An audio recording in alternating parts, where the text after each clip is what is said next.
Chapter 967. In a human society, guarding the grave was a very important matter. How one should guard the grave for one's parents and elders, and what clothes one should wear. In recent years, there were many complicated rules and regulations. Though Lu Shui was a scholar, he was actually a cultivation practitioner, so he didn't care about these things. 400 years ago in Chaotian, he had finished his studies in Yamatsai. After asking his teacher, Bu Xiao, he stayed by the grave of his big brother, Shi Yun, for 3 years. 3 years later, he asked Xiao He to end her business in the inn and leave the 1,000-mile wind corridor. He went overseas to persuade Gu Qing to come back, but he failed. Later, he and Xiao He returned to the Guoqing temple and lived in the vegetable garden for a few years. In the spring of the second year, Zhao Liu came and asked him to go back to Aoyama as well. What she said was that it seemed that Bu Qiuxiao wouldn't leave for a while, and since he couldn't be the housemaster, it was better for him to go back to Aoyama. Xiao He was cooking in the kitchen. She didn't even dare to listen to the conversation, let alone voice her opinion. The vixen didn't have the saying that the man should be the outsider and the woman should be the insider. It was not that she couldn't defeat Lu Shui, but that she was afraid of Zhao Liu. After Jing Jiao ascended and left, her fear of him was transferred to Zhao Liu.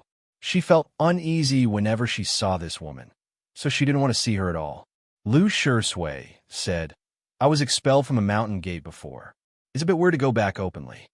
Zhao Liu didn't take it seriously, saying, "Just let your Rizhui write the notice to be the sect master. If you think it's inconvenient," as Lu Shui was about to say that it was inconvenient, he heard what she said next. "Let's kick out your Rizhui and let you be the sect master. After all, you're the orthodox disciple of our Shima Peak." Lu Shui couldn't help but sympathize with Zhuo Rizhui. He thought that Zhuo Rizhui shouldn't have freeloaded so many meals at Shima Peak. Just then, another person walked into the vegetable garden. The sunlight shone through the locust tree and fell on the young face. His eyebrows were so faint that they were almost invisible. He said directly, "There's something wrong with Zhuo Rizhui's head. He keeps finding trouble with me. If you want to replace him, you'd better do it as soon as possible. Otherwise, he will cause more problems in the future." Lu Shui didn't know why Zhao Liu and Tong Yin came to see him at the same time, but he could guess that they were going to discuss something important. He asked with a puzzled expression, "Didn't Peng Lang write back that he's fine over there? Are you really going to follow by Zhao's suggestion and fight in the snowfield?" Zhao Liu said, "We want to discuss the matters after our ascension."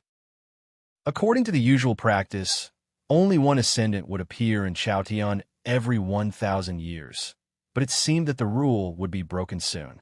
The fairy books falling from the sky and landing in various places had solved many problems for this world.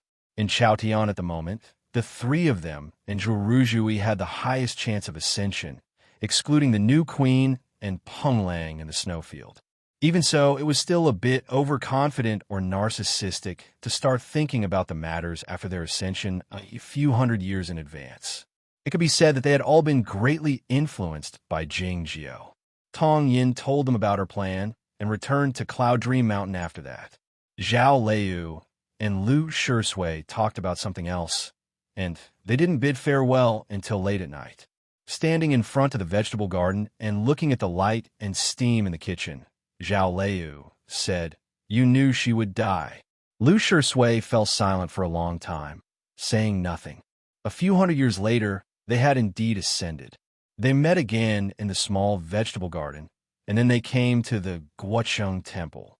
Sitting on the wooden floor under the corridor, Zhao Liu said, "It looks like we didn't miscalculate. Let's see how to solve the problem of the snow girl." The snow girl was the most powerful being in this universe. What problem did she have that needed help? Did Zhao Liu sit by the cliff's edge and stare at the young woman by the hot spring have something to do with it? Young Master said that history is basically repeating itself. After coming to this world, I found that it's true. The Grandmasters and the others are no different from Taiping Jinren. Lu Shui came to the front of the stone pagoda, pushed aside the fallen leaves, and took out a pickle jar. This was a hidden part designed in the game, and only someone like him could discover it. Zhao Lei raised her eyebrows slightly, saying, "Don't be obsessed with it." Lu Shui said, "I'm not in the gaming cabin, so I know it's fake. You don't have to worry about me. On the contrary, I'm worried about Gu Qing." Yes, the pickle jar was fake, the pickles were fake, the cabbages in the vegetable garden, the locust trees, and the mulberry trees by the fields were all fake. The little fox had been dead for many years, and that old fox also didn't have many years left. Lu Shui placed the pickle jar in a corner of the roof corridor, believing that it would be easier to find. The two of them walked out of the Guochang temple, passed through the village that was still filled with the remnants of the firecrackers and the smell of cured meat. By the time they reached the shore of the East Sea, the darkness of the night had already receded. Gu Qing's affection is deeper than yours, so she might really die with her, but Zheng Tao might not. Zhao Lei's tone was very calm, as if she were commenting on a painting. Lu Shui knew that she was merciless and did not want to discuss the depth of affection with her. So he said, "Young master definitely hopes that they won't die and that they will all be well."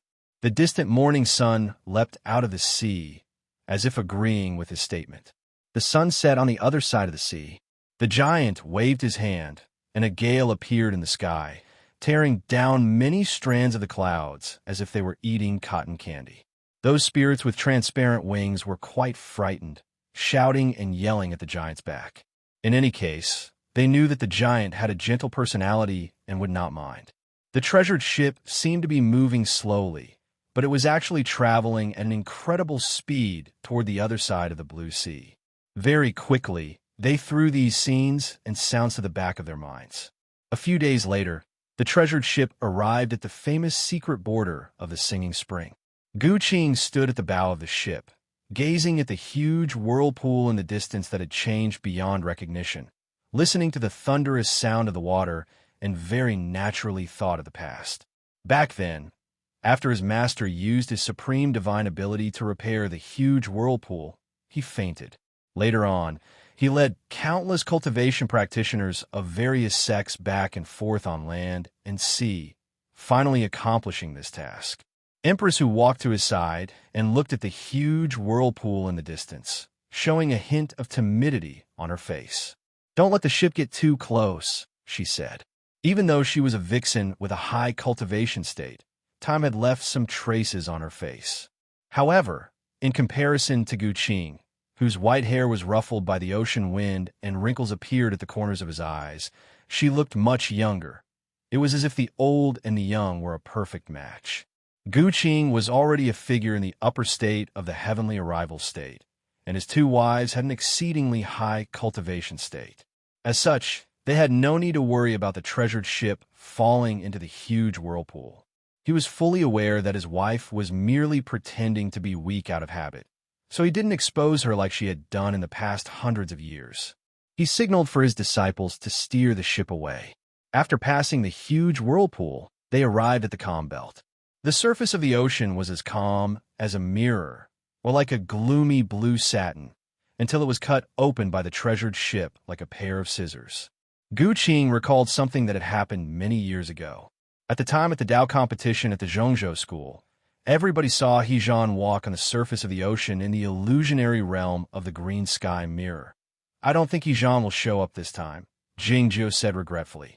It was said that Hejan had been living in a small temple in White Town over the years, and that he had shown up less often in the cultivation circle than Jingjiu. Peng Lang is in the Snowy Kingdom now, and the queen has never left the icy peak. The monster invasion is over. Why would he learn for Chao Yuan? All he wants is to hide from his wife. It's too much. Empress Hu said with a sneer, "If I were Sensei Da, I would go to the Guocheng temple and find Zen master to complain about him." Gu Qing let out a smile, as he thought that he should go to Yamatai and find the Saint Bu if he wanted to complain about him. The relationship between Hejan and Bu Qiuxiao had become a secret that nobody knew since Jing Jiu ascended. However, Gu Qing was also in Zhaoga City back then, and he had been assisting his master by the side. He had figured out part of the truth after thinking about it for hundreds of years. "Are we really going back to Aoyama?" Empress Hu said uneasily. "Why don't we just bring back the things Ping Yongka wants? Why do we have to go back?" Time could make many things fade away, like love, the taste of the barbecued fish, and hatred, but this matter was a bit different. The master of the royal family had eloped with the royal dowager. Even though the Jing imperial court was not as powerful as before, what would the cultivation circle think of them if they returned to Aoyama? Moreover, those old people who were still alive all remembered that Gu Qing was the best candidate for the sect master of Aoyama's sect in Jingzhou's mind. As such, Gu Qing and his two wives had seldom returned to Chaotian over the last hundreds of years for the sake of the reputation of the Jing imperial court and the Aoyama sect. The last time he went back was for Xiao He's funeral in Ing City. Xiao He's life was arranged by Jing Jiu according to his master's order. The two of them often communicated with each other, and they had a good relationship. Moreover, he and his wife were from the same clan. It's been more than 500 years. I think it will fade away a bit. Besides, it's such an important matter that I can't feel at ease if I don't see it with my own eyes.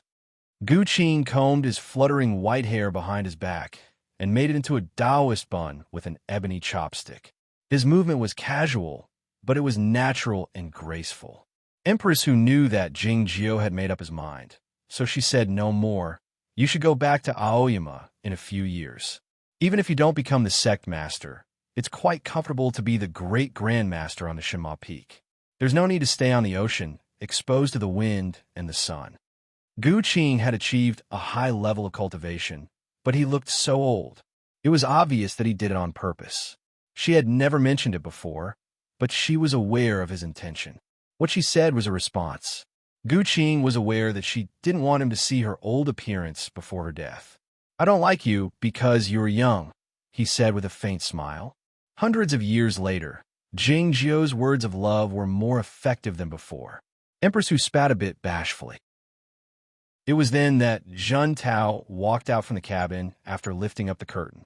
She happened to hear what Gu Qing said. Seeing her move, she sneered, "What a pair of adulterous lovers." Empress, who let out a smile and held her hand, saying, "I've asked the West Mountain in Suzhou to send some fresh loquats to the East Ocean. I'll peel them for you." The godly boat arrived at Penglai Island before it arrived in Chaotian. In the meantime, at least hundreds of godly boats arrived at the harbor of this large island from all over the ocean, which was famous for its divine wood and shipping. Gu Qing led his two wives off the boat and walked toward the harbor. Listening to the conversations of the boatmen on the way, he found out that the fairy lady hadn't been seen on the ocean for many years. He thought that he couldn't be as heartless as his master. As they arrived at a fairy residence on Penglai Island, the boatmen from the other lands came to report to them one after another. With the help of the cultivation circle in Chaotian, the godly boats traveled more than 10 times faster than they had 500 years ago. Those foreign lands that had only existed in the legends had gradually become the objects in front of them, and they had become the appendages of Chaotian. For that important event, the West Wind continent and a few other continents and large islands had sent many rare resources to Chaotian, using the godly boats of Penglai Island. It was one thing for the boatmen to report to Gu Qing. In the end, the states would pay the bills themselves, or the Aoyama sect would make the final arrangements. The Aoyama sect had always made the arrangements for this kind of event. Gu Qing said seriously, "It's an honor for Penglai Island to participate in such an important event. Don't pay. Otherwise, it would be disrespectful to the king of godly boats." In the end, the king of godly boats of Penglai Island didn't get a penny. Zhun Tao didn't eat the rumored loquats either. It was not because Empress who didn't keep her promise. It was because their boat didn't land at the East Ocean.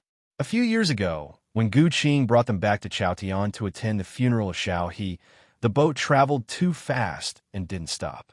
As a result, the cliff wall outside the heavenly well was damaged. To ensure that the underworld energy of the underworld wouldn't leak out, Shuai Nunnery and the Guacheng Temple had spent a great deal of effort. Even the underworld had sent someone to help. As a result, nothing bad had happened. Because of this, Shuai Nunnery was very angry at Gu Qing. He didn't allow his boat to land at the shore. Of course, both the disciples of Shuai Nunnery and the people on the godly boats knew the real reason why Shuai Nunnery was angry at Gu Qing. It was because he had abducted the most talented and promising female disciple of Shui Yu nunnery. Looking at the cliff of the East Ocean getting farther and farther away, Jun Tao felt a bit sad. It had been more than 500 years. Were the seniors and sisters in the nunnery still unwilling to forgive her? Don't worry. When the nunnery master dies in a few years, nobody will dare stop you from coming back. Empress who comforted her clumsily. Jun Tao knew that she didn't mean it in a bad way, so she couldn't get angry. Instead, she laughed out loud. The godly boat didn't go far to the south before it reached the shore. The monks of the Guochang temple had been waiting for them at the dock. Gu Qing handed the important matter on the boat to the current chief monk of the instruction hall, and then he didn't pay any more attention to it. He went ashore with his 2 wives. The chief monk of the instruction hall looked at Empress who, hesitating to say something. Empress who also hesitated to say something. After a moment of hesitation, she said, "He still doesn't want to see me?" Her situation was even more troublesome than Jun Tao's. Jun Tao could wait for the nunnery master to die, but she didn't want to. Gu Qing patted her shoulder, saying, "Let's go back to Aoyama first." Chapter 968. Gu Qing could have brought his 2 wives back with him, and it would have been much faster. It was just that he wanted to go on a sightseeing trip back to his homeland after so many years. Of course, it might also have something to do with homesickness. Therefore, he needed a carriage now. The Gu clan had received the news in advance. From the clan leader to the child who was less than 2 months old, everyone was waiting for him on the shore. The Gu clan was still one of the top clans in Tian'an. Judging from the status of Shinma Peak in the Aoyama sect, it would last for at least 1,000 years.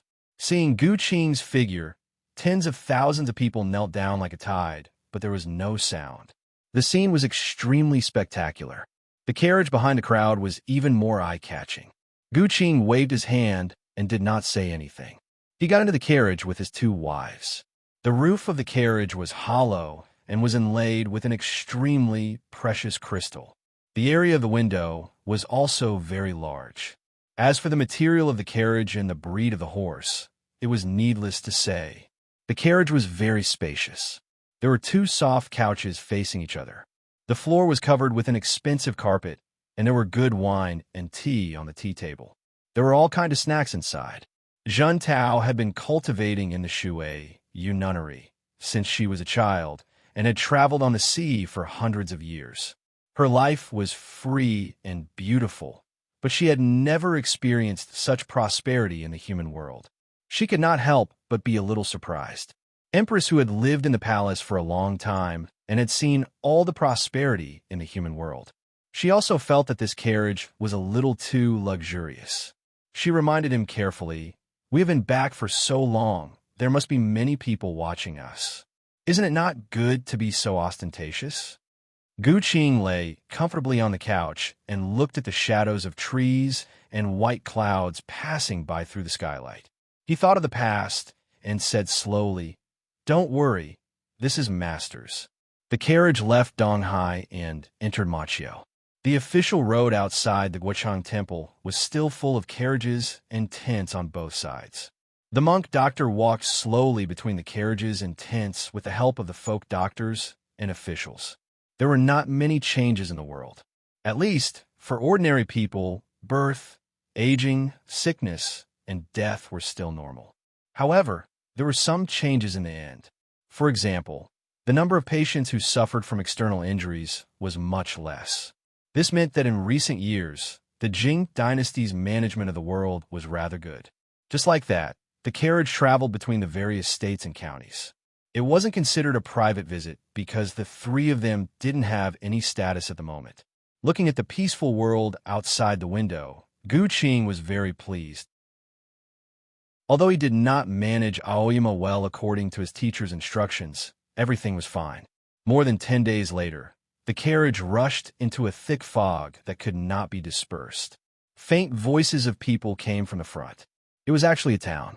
After returning to Cloudy Town, of course, he couldn't miss a very important thing. Instead of going to Scenery Garden outside the town to enjoy the scenery like the other tourists, he went to that restaurant to eat hot pot. The current owner of the restaurant was a young master, and he would occasionally receive a few immortal masters of Green Mountain. He could recite the booklet given to him by his father before his death. He recognized the horse-drawn carriage as soon as he saw it. He was extremely nervous, and he bowed to the ground in front of the carriage. Gu Qing got off the carriage. Looking at the antique restaurant, he asked with a smile, "Do you recognize this carriage?" The young owner plucked up the courage to look at him and asked, "Is the surname of the immortal Master Gu?" Gu Qing was even more surprised and asked, "How did you recognize it?" The young owner answered honestly, "My father gave me a booklet before he passed away." The faces of several immortal masters were drawn on it. Gu Qing was very interested and asked, "Is it convenient for me to see it?" The red and white yuanyang pot waited quietly for the moment of boiling. Empress Hu and Jun Tao stared at the hot pot and kept cheering in their hearts, of course for their half pot of soup. Jun Tao thought the white soup would boil more easily. Empress Hu didn't know why, but she subconsciously thought it should be the red pot. Gu Qing took the booklet and slowly turned it over. Looking at the yellowed paper and the familiar faces, he remained silent. Zhao Liu, Lu Shisui, himself, Yuan Chu, Zhizhui, Apiao Kanyang. Some of them had already ascended, and some of them had always been here. He was the only one who had come back after so many years. It was very quiet in the compartment, and the atmosphere was a bit depressing. The young owner became more and more uneasy and said in a trembling voice, "If it's not appropriate, I'll burn the booklet." "They're not dead yet. Why would you burn it?" Gu Qing said calmly. At this moment, the booklet happened to turn to the last page. There was a picture of a sword fairy in white, but his face was blank. He thought silently, "Sure, Fu. How are you now?" The carriage was left in Cloudy Town, just like it had been 500 years ago, and the Gu clan would take care of it. Gu Qing and his two wives leapt up on the sword. He took out the sword board that he hadn't used for many years and arrived above the sword-washing stream through the great formation of Aoyama. The important event would take place in a few days. The guests of many sects had arrived in advance, and the disciples of various peaks were busy entertaining the guests at Shilai Peak. No one noticed his return amidst the chaos. It was interesting that this was the first time Empress Hu had come to the Aoyama sect, so she couldn't help but feel nervous. Perhaps to conceal her nervousness, she asked while looking at the stream that looked like a golden whip, "Is this the divine whip used by the immortal to beat the fairy lady?"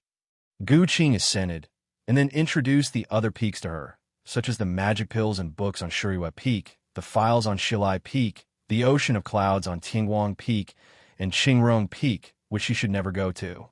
Zheng Tao had been to Aoyama before, so she didn't need any introduction. She raised her eyebrows a bit higher. It was unclear if she was still angry about the quarrel in the restaurant earlier. It didn't take long before the sword of the universe landed on the top of Shinma Peak. The desolate energy became warmer. It was unclear if the sword had a spirit of its own. Yuan Chu knew that Jing Jiao would arrive today, so he waited by the cliff's edge in advance. "Greetings, big brother. Did you enjoy the hot pot?" He greeted with a smile. Though he hadn't seen Jing Jiao for more than 500 years, he merely greeted him nonchalantly. However, the young brother, who was like a monkey back, then had white hair on his temples, and his bearing was much steadier now. Gu Qing felt a bit sentimental, saying, Okay. Let me introduce you to your two sisters-in-law. You have met them before." As Jing Jiao was talking, he unexpectedly heard the argument between Empress Hu and Zheng Tao. The red soup should have been boiled first. How could it be the white soup? "Sister, you have to give us a reason. What's more, we saw clearly that the soup was boiled together. I didn't do it right, and neither did you." "Well, you must be young brother Yuan Chu, right? You've been in charge of Shangda Peak for many years, and you're the sword justice of Aoyama. You're the most impartial judge. Please say something." The look on Gu Qing's face was a bit unsightly, but he didn't dare to let Yuan Chu make a judgment. He waved his hands to signal his two wives to go to the manor cave for a tour, and then he dragged Yuan Chu to the upper floor of the Taoist hall. Yuan Chu looked at Jing Jiao and said with a spurious smile, "We've had so many hot pot meals back then, and we all know that the red soup should be boiled first.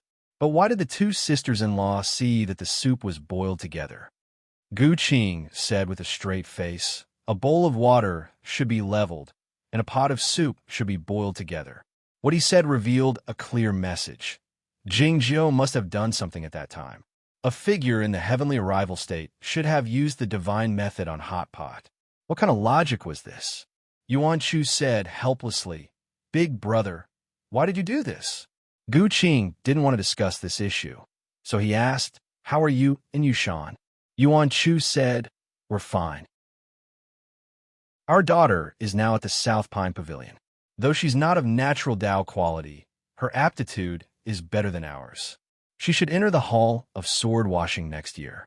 Generally speaking, cultivation practitioners would only choose to leave their bloodline after they were sure that the Great Path was hopeless and that they could see the end. But this practice gradually changed with the appearance of Taiping Zhenren. Yuan Chu and Yushan had this daughter partly because they had a close relationship, but more importantly, it was because those brothers on Shanghai Peak were looking forward to having a female disciple. In the last few hundred years of Aoyama's inherited sword competition, no female disciple was willing to join Shanghai Peak. Gu Qing had been abroad for many years, but he had kept up communication with Aoyama, so he knew all this. So he didn't worry about his young brothers, but he couldn't figure it out. Those brothers are already elders. Why are they still making trouble? He asked. Yuan Chu said helplessly, "Shanghai Peak has become a black jade plate, and the Master Knight Howler lies on it all day long. Our brothers don't even have a manor cave. What are they doing?" There was a saying in the cultivation circle of Chaotian that the 9 peaks of Aoyama were all Shangda Peak. It was because Taiping Zhenren, the immortal Jingyang, Lu Xi, and Yuan Qijing all came from this peak. However, Shanghai Peak was destroyed after the epic battle between the Fairy Lady by Run and the Snow Girl. As a result, the disciples of Shangda Peak felt like the orphans of Aoyama. Gu Qing felt surprised, asking, "Didn't they decide to build another peak back then?" Senior Master Qi Yin led the others to search among the peaks for more than 10 years, but they couldn't find a good spiritual source, Yuan Chu said. Gu Qing said, "Didn't Fu Wang say that Shanghai Peak should go to the West Ocean? The spiritual energy there is abundant, and it's a very large place. Shanghai Peak is in charge of the sword justice and responsible for the examination of the inner disciples. The West Ocean is so far away. How can we do it if we move there?" Yuan Chu said with raised eyebrows. "Besides, why should we go there? Why can't they let Shilai Peak move there and give Shilai Peak to us?" Gu Qing finally understood, thinking that it was too troublesome. Fortunately, he had run away fast enough back then. In the beginning, Senior Master Wang Yuan didn't care much about these things, and he wasn't good at dealing with these things either. Later, when Zhuo Ruzhui became the sect master, he became the round turtle. He said nice things like giving Tianguang Peak to me. Can I take it? It was obvious that Yuan Chu had also thought of Gu Qing. Listening to the conversation between the 2 sisters-in-law in the manor cave, he looked at Gu Qing and said with a sigh, "Why do you have to do this? If you hadn't left, the position of the sect master would have been yours. You would have dealt with these things properly, and it wouldn't be as troublesome as it is now. You might even have a chance to ascend." Gu Qing said, "Everything in the world is uncertain. Who can say for sure? Just like Yijan and Sensei, everyone thought that their love was stronger than gold, but what happened now?" Yuan Chu felt a headache thinking about the couple. Suddenly, he heard a message from the sword letter saying that an important guest had arrived, so he had to leave for the time being. He said, "Senior brother, you can rest in the peak. If you want to go to other peaks, it's fine. I'll come back to chat with you when I'm done with the things at hand." Gu Qing waved his hand to let him go. The zigzagging plum sword came out from the cliff's edge and went to Tianguang Peak. Gu Qing walked to the cliff's edge and looked at the peaks poking out of the sea of clouds.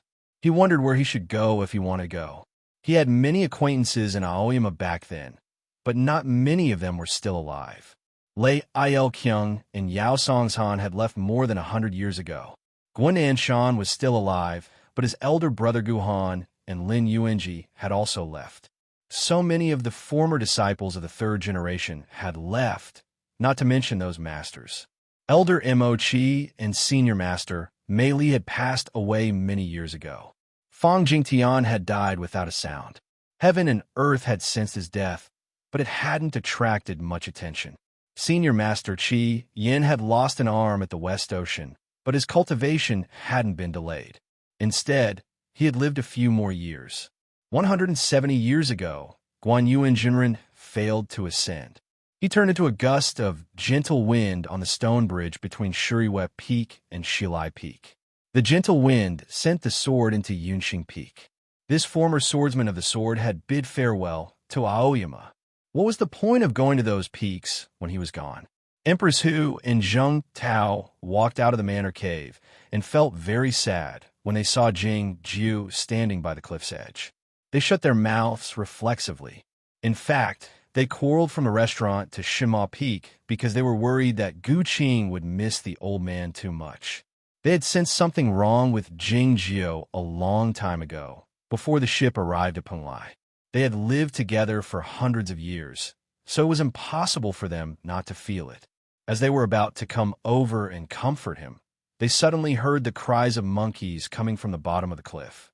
In the beginning, it was only a small monkey that was calling out, full of surprise and curiosity. It was because Shima Peak hadn't had any guests for a long time. Soon after, a few big monkeys were calling out. They found that the man standing by the cliff's edge seemed to be a part of Shinma Peak, and he didn't look like a guest at all. The monkeys' cries grew louder, and the shaking of the treetops grew louder, like the rustling of the pines. The corners of Gu Qing's mouth curled up, and he said, "Long time no see." Hundreds of monkeys came out from the forest, either squatting on the ground or rubbing their backs against the rocks, looking at Jing Jiu curiously. In their eyes, this man was a stranger, as if they had never seen him before. But why did he feel so familiar? They regarded the monkeys as human beings.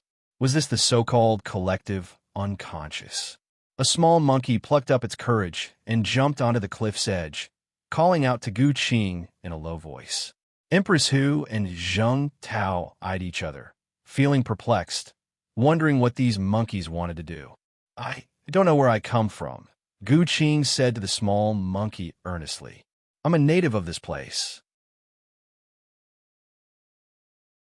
Chapter 969. Of course, Gu Qing could understand what the monkeys were talking about. He didn't know any of the hundreds of monkeys on the cliff, but he knew their ancestors and was very close to them. He and the ancestors of these monkeys were companions and workmates. This small wooden house was built by me and the monkeys. Gu Qing took his two wives to the bottom of the cliff and pointed at the cabin, saying, later on, this was the meeting hall. The elders of the peaks would discuss anything here. Zheng Tao asked, is it the cabin where you put a lot of green tea? Gu Qing said, in the beginning, I put black tea in it. The monkeys who followed them here began to cry in the trees. Gu Qing didn't pay any attention to them. He led them to other places in the peaks for a tour, and he introduced a nameless stream to them. The horse was raised here. Junior brother Yuan Chu and Ping Yongka often carried bricks here. Are the rules of Shima Peak so strict? It's senior master aunt who wants to try her sword. Zhao Liu is as fierce as the rumors say. After so many years, you still call her senior master aunt. Didn't you change it to senior master sister? Master said in Scenery Garden that everything should be the same. Immortal Jingyang indeed has a temperament that doesn't care about anything. It's laziness. The family of three chatted casually. It didn't take long for them to finish visiting Shinma Peak. Among the 9 peaks of Aoyama, Shinma Peak was the loneliest with no scenic spots. Now, there was not even a single person. Zhao Liu ascended and became an immortal. Ping Yongka spent most of his time sleeping in the Sword Peak. Yuan Chu took turns to handle the affairs of the sect in each peak. They didn't accept any disciples either. Gu Qing felt a little emotional. When he returned to the peak, he found a visitor and remembered what the monkeys had said. There was no one on Shinma Peak now, so the visitor was naturally here to see him. The yellow-robed, middle-aged man looked at him with a complicated expression. When he saw the 2 girls behind him, his expression became even more complicated than the endless sword art. Gu Qing and Empress who guessed who it was and felt a little awkward. Finally, it was Zheng Tao who broke the silence and said, "You guys can talk among yourselves. I'm going to the cave to look for some sword scriptures." After saying this, she entered the cave dwelling. The middle-aged man knelt down in front of Empress and said, "Greetings, grandmother." Empress, who was a little excited, but also a little uneasy, she stepped forward and helped him up, saying, "You must be Chang'er?" Yes, this yellow-robed middle-aged man was the current divine emperor, Jing Cheng. His father, Jing Yao, had seen through the mortal world many years ago and followed his grandfather to become a monk in the Guocheng Temple. Of course, it was extremely difficult to see through the mortal world completely. Otherwise, how could he not see his biological mother when she came to Machio? Divine Emperor Jingcheng and Empress who said a few words and then turned to look at Gu Qing. After hesitating for a while, he bowed to a disciple and said, "Jingcheng greets the Grandmaster." Gu Qing used to be the imperial preceptor, so of course, he was his grandmaster. No matter what happened later, the imperial court could not deny this out of respect for the Aoyama sect. Empress who took her grandson's hand and went to the Taoist temple to talk. Gu Qing stood on the edge of the cliff and said to the sea of clouds, "What are you doing?" A plum blossom bloomed in the sea of clouds. Yuan Chu stepped on his sword and said with a smile, "How can I stop the reunion of grandfather and grandson?" Gu Qing snorted. "If you're the sect master, it doesn't matter whether you hum or snort. Don't give me a face at this time." Yuan Chu teased. "Besides a grandmother and a grandmaster, don't you think they are a good match?" The Shangda Peak had become a black jade plate, covering a large area. Countless clouds and fog were drifting on it. The black dead dog was like a small hill, crouching in the center of the black jade plate, letting the clouds and fog pass through his hair. He didn't do anything. He had been watching Aoyama in silence for more than 500 years. In fact, the dead dog and the black jade plate that the Shangda Peak had become were truly a good match. Once in a while, the clouds and fog would disperse, and the sunlight would shine in. The dead dog would turn his body slowly to show that he was basking in the sun. 200 years ago, the dead dog sneezed while basking in the sun. The strong wind whipped up, and the clouds and fog on the Sword Peak were almost blown away. Even Cloudy Town, 100 miles away, had revealed its true appearance. The cultivation circle in Chaotian had been guessing how high his cultivation state was. Anyway, the unicorn had behaved himself on the Cloud Dream Mountain over the years. He didn't dare object when Tong Yin went to Zhaoga City to retrieve the stomach of the old dragon. As long as the dead dog sat on the black jade plate for a day, nobody dared step on it. The disciples of various peaks would only salute him from a distance when they passed by him, and then leave respectfully. However, the situation had changed a great deal in the last few days. Though the dead dog was still sitting in the same spot, many disciples of Aoyama had gradually climbed onto the black jade plate. They brought some objects from various places and started to construct the formations on the edges of the black jade plate. As the disciples of other sects came, the scene became more and more lively. Qingrong Peak, which was usually the busiest, was a bit quiet these days. It was because Nan Wang had been sitting on the peak top the entire time. There was also a black rock here, though it was much smaller than the one dead dog sat on. However, it was much more comfortable to sit on because of the shade provided by the flowering trees. Her cultivation state was immeasurably high, and her appearance was still as beautiful and naive as before. Yet the alcohol jar held by her 2 fingers was still the same. Looking at the bustling scene in the distance, she asked with raised eyebrows, "How many more days will it take to finish? I've been basking in the sun here every day. It's really annoying." As she asked the question, a dust dragon came out from the Sword Peak and descended the mountain abruptly, arriving on the top of Qingrong Peak. The flying sword of the fairy state couldn't catch up with such a speed. It was truly unimaginable. However, the disciples of Aoyama were used to seeing such a scene, so they bowed nervously to the tail of the dust dragon only because they had just entered the gate and weren't used to it yet. Ping Yongka patted off the dust on his body, ignoring the mud on his face. he said to Nan Wang in a friendly tone. The Zhongzhou school has a fairy book, and you have the highest cultivation state and seniority in the school. So you have to keep it in your hands. Otherwise, who would feel at ease? Hurry up, Nan Wang snapped impatiently. Ping Yongka thought that nobody had any experience in constructing the great formation of heavenly arrival. So how could it be done so quickly? He suddenly thought of something and asked uncertainly, Great Grandmaster, are you really not? Nan Wang raised the alcohol jar and interrupted him, saying, Don't. You're the real Great Grandmaster. Let's not talk about this, Ping Yongka said with a bitter expression. What I meant was, are you really not going out? Why should I go out? Go out and watch him flirt with girls everywhere in the fairy world? You guys don't need to worry about that guy. Nothing can happen to him. Nan Wang picked up the alcohol jar and drank a mouthful of it, saying with a sneer, Moreover, I don't need him to send someone to pick me up. If I want to send, I have to go out by myself. The intentional footsteps broke out on the stone path. She glanced in that direction and said mockingly, Not everyone is as useless as this guy. Gu Qin came to the top of Qingrong Peak to greet the masters. He knew that Nan Wang didn't like him very much, so he wouldn't bring his wife with him. Ping Yongka bowed to Jingjiu solemnly, saying, Big brother, you've finally come back. Gu Qin said with a faint smile, You ran past me as soon as I arrived at the foot of the Sword Peak, so I couldn't stop you. Ping Yongka's running speed couldn't be described as fast as a galloping horse or as swift as a thunderbolt. It was many times faster. Nan Wang said, Even if you want to talk about the old days, don't do it here. I hate those stinky two-timing men the most. Ping Yongka said innocently, I'm not stinky at all. Nan Wang said expressionlessly, Actually, you're not necessarily a man. Gu Qin said with a faint smile, I only take one boat on the ocean. Nan Wang sneered, So what if you have a bed? You'll still have to sleep with me. The two brothers were speechless. They knew that she had drunk a bit too much wine that day and would probably start singing a tune in the next moment.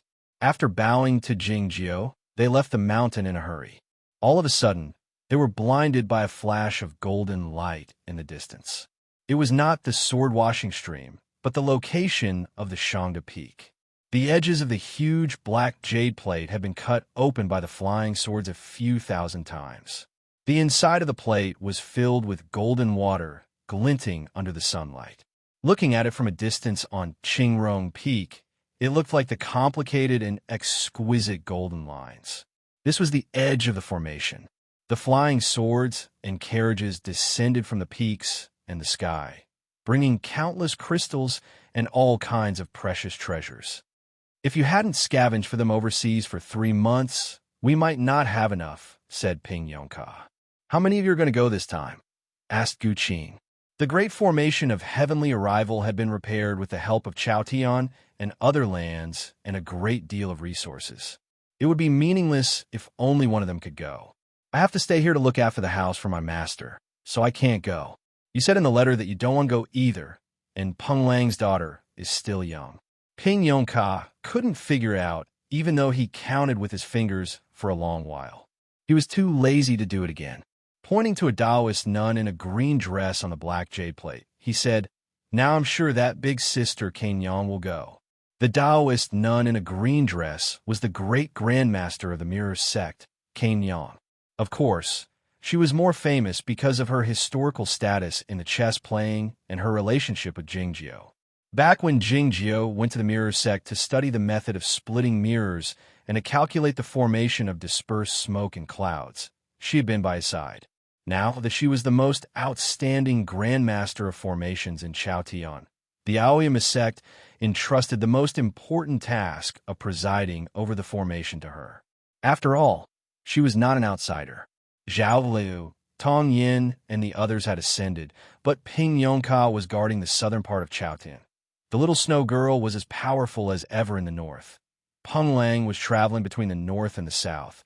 Su Zai was carrying the flag in the northwest. Bai Zhao could be seen intermittently outside the Penglai Island, and Gu Qin was sweeping across all the lands. The alliance was still as peaceful as before. There is a saying that the 9 peaks of Aoyama were all Shangda Peak. As such, it could be said that all the sects in Chaotian were all Aoyama's sect. Senior Master. The disciples of Aoyama bowed to the beautiful and tranquil Taoist nun in green after putting the crystals and magic treasures into the grooves on the black jade plate. Cain Yang was not a member of the Aoyama sect, but she was a member of the Aoyama sect. They were all well aware of her status in terms of generation and position. All the magic treasures in Chaotian and the other foreign lands were sent to Aoyama and placed on the black jade plates. It was evident that the magic treasures on the edge of the plates were the Gathering Spirits formations. But what would the Gathering Spirits formations look like when thousands of them were put together? What would the formations in the center of the black jade plates be when they were finished? Gu Qing didn't disturb Cain Yang in setting up the formations. He bowed to the master dead dog from a distance, and then went to the sword peak with Ping Yongka and brought his two wives back to the Shinma peak. Nan Wang looked like a little girl, but she was actually more than 1,000 years old and the only remaining elder of the second generation. If the southern Barbara tribes didn't have an endless supply of incense, she would have been at the last moment and had to choose to ascend or something else. She was still fond of drinking alcohol and speaking in a domineering manner, but she wasn't as unruly as she used to be. Perhaps it was because she didn't have anyone to be unruly anymore. Qingrong Peak didn't require the great formation of Aoyama to be opened at the right time to let in the spring wind, autumn rain, and winter snow. Living on the top of the Shinma Peak, one didn't notice the passing of time even though the clouds rolled and the flowers bloomed and withered. The Jing Emperor hadn't left yet. More and more sect masters and elders of various sects came to Aoyama with the precious objects. The huge black jade plate became more and more crowded. The golden lines extended from the edge to the deep part of the plate, looking like a complicated river or a large painting taking shape. Sitting in the middle of the black jade plate, the dead dog showed an appreciative expression in his eyes as he watched the disciples of various sects busy with their work and the pattern-like golden lines. The appreciative expression was directed at Cain Yang and her assistants. This great formation was more complicated than the great formation of Zhaoga City and the great formation at the bottom of the Gathered Soul Valley, and it was more complicated than the long formation on the edge of the snowland. Such a great formation had never appeared in Chaotian.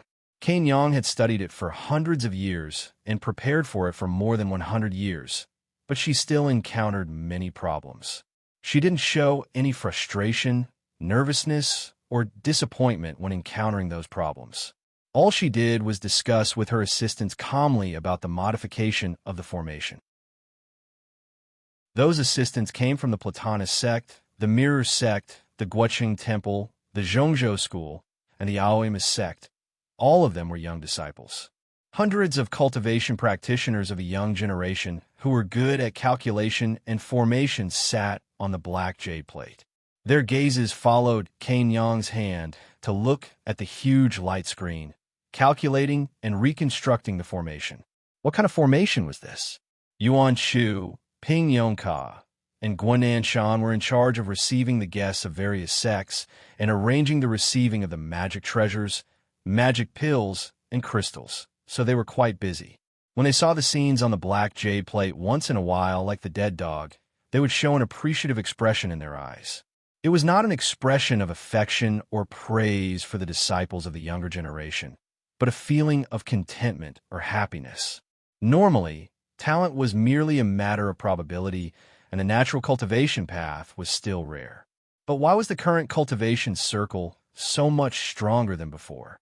Before Jing Jiu left Chaotian, he had made an agreement with the immortal Tan, Jian Shilai, Chao Yuan, and the others about what to do next, and he sent a few fairy books back to them. Now that he thought about it, Bai Ren left 6 fairy books in order to stabilize the boundary between Chaotian and the outside world.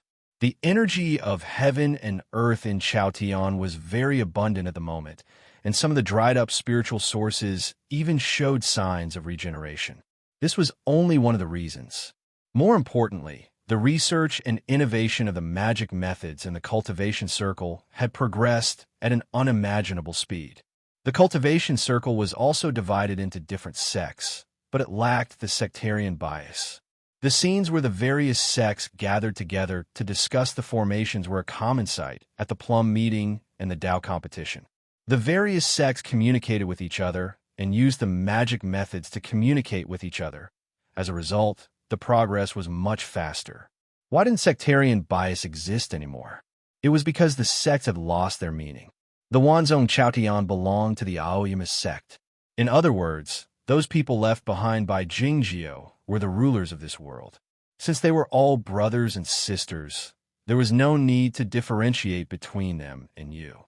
The cultivation circle in Chaotian had experienced the best period in its history, and it was also the period in which the progress was the fastest. The overall strength of the cultivation circle had improved a lot. Judging from this, the humans didn't need to do what Taiping Jinren and Bai Yuan had done. They could still find other ways to make themselves stronger. Regardless of whether it was the fortune left behind by Jingjiu or the natural phenomena, Chaotian had entered the era of cultivation. Besides Lu Shui, Zhao Liu, and Tong Yin, more and more ascendants would appear. Yet, Chaotian still knew very little about the outside world. The fairy books could only store the pure fairy energy, so they couldn't carry the information to travel through time. The Cloud Dream Mountain must have a secret method, but it was kept a secret. A few years ago, the new sect master of the Zhongzhou school had finally dealt with the old man in the back valley, and then cut off contact with Aoyama, which gave rise to many speculations. It wasn't until half a year ago that the new sect master suddenly wrote a letter to them. Ping Yongka and Yuan Chu didn't dare slight it, and reported it to Nan Wang. Back when Lu Ci blocked the heavenly punishment for Taiping Jinren by the West Ocean, Nan Wang said that he would kill Tong Yin no matter what. Though it was inconvenient to kill her later, he was still wary of that insidious guy and felt that there must be something fishy about him. However, he agreed to the mission after seeing the fairy book attached to the letter. Ping Yongka and Yuan Chu were fully aware that Tong Yin had encountered some trouble in the letter, so there was no way she wouldn't agree to send someone out. One early morning, the great formation of Aoyama opened a passage in the south, ushering in thousands of rays of morning sunlight and spring rain. The raindrops fell on the peaks and wetted the black jade plate, making it look even gloomier, like an eye gazing at the sky. The dead dog was the spirit of this eye, as tranquil as a mountain. The representatives of various sects and the imperial court had all arrived, and the formation was almost finished. Hundreds of highly achieved monks were reciting scripts on one side, and hundreds of Taoist priests were meditating on the other. The spring wind and rain brushed against the 200 clean heart bells hanging on the trees outside the black jade plate, giving off a crisp and pleasant sound. The elders of the Platonist sect had never seen such a scene. They stroked their beards with a faint smile, thinking that their sect master would tell them about the scene that day after he returned to Morning Lake. The rain fell and the wind rose. The morning sunlight arrived, and the thin fog enshrouding the black jade plate was blown away, revealing the entire appearance of the great formation.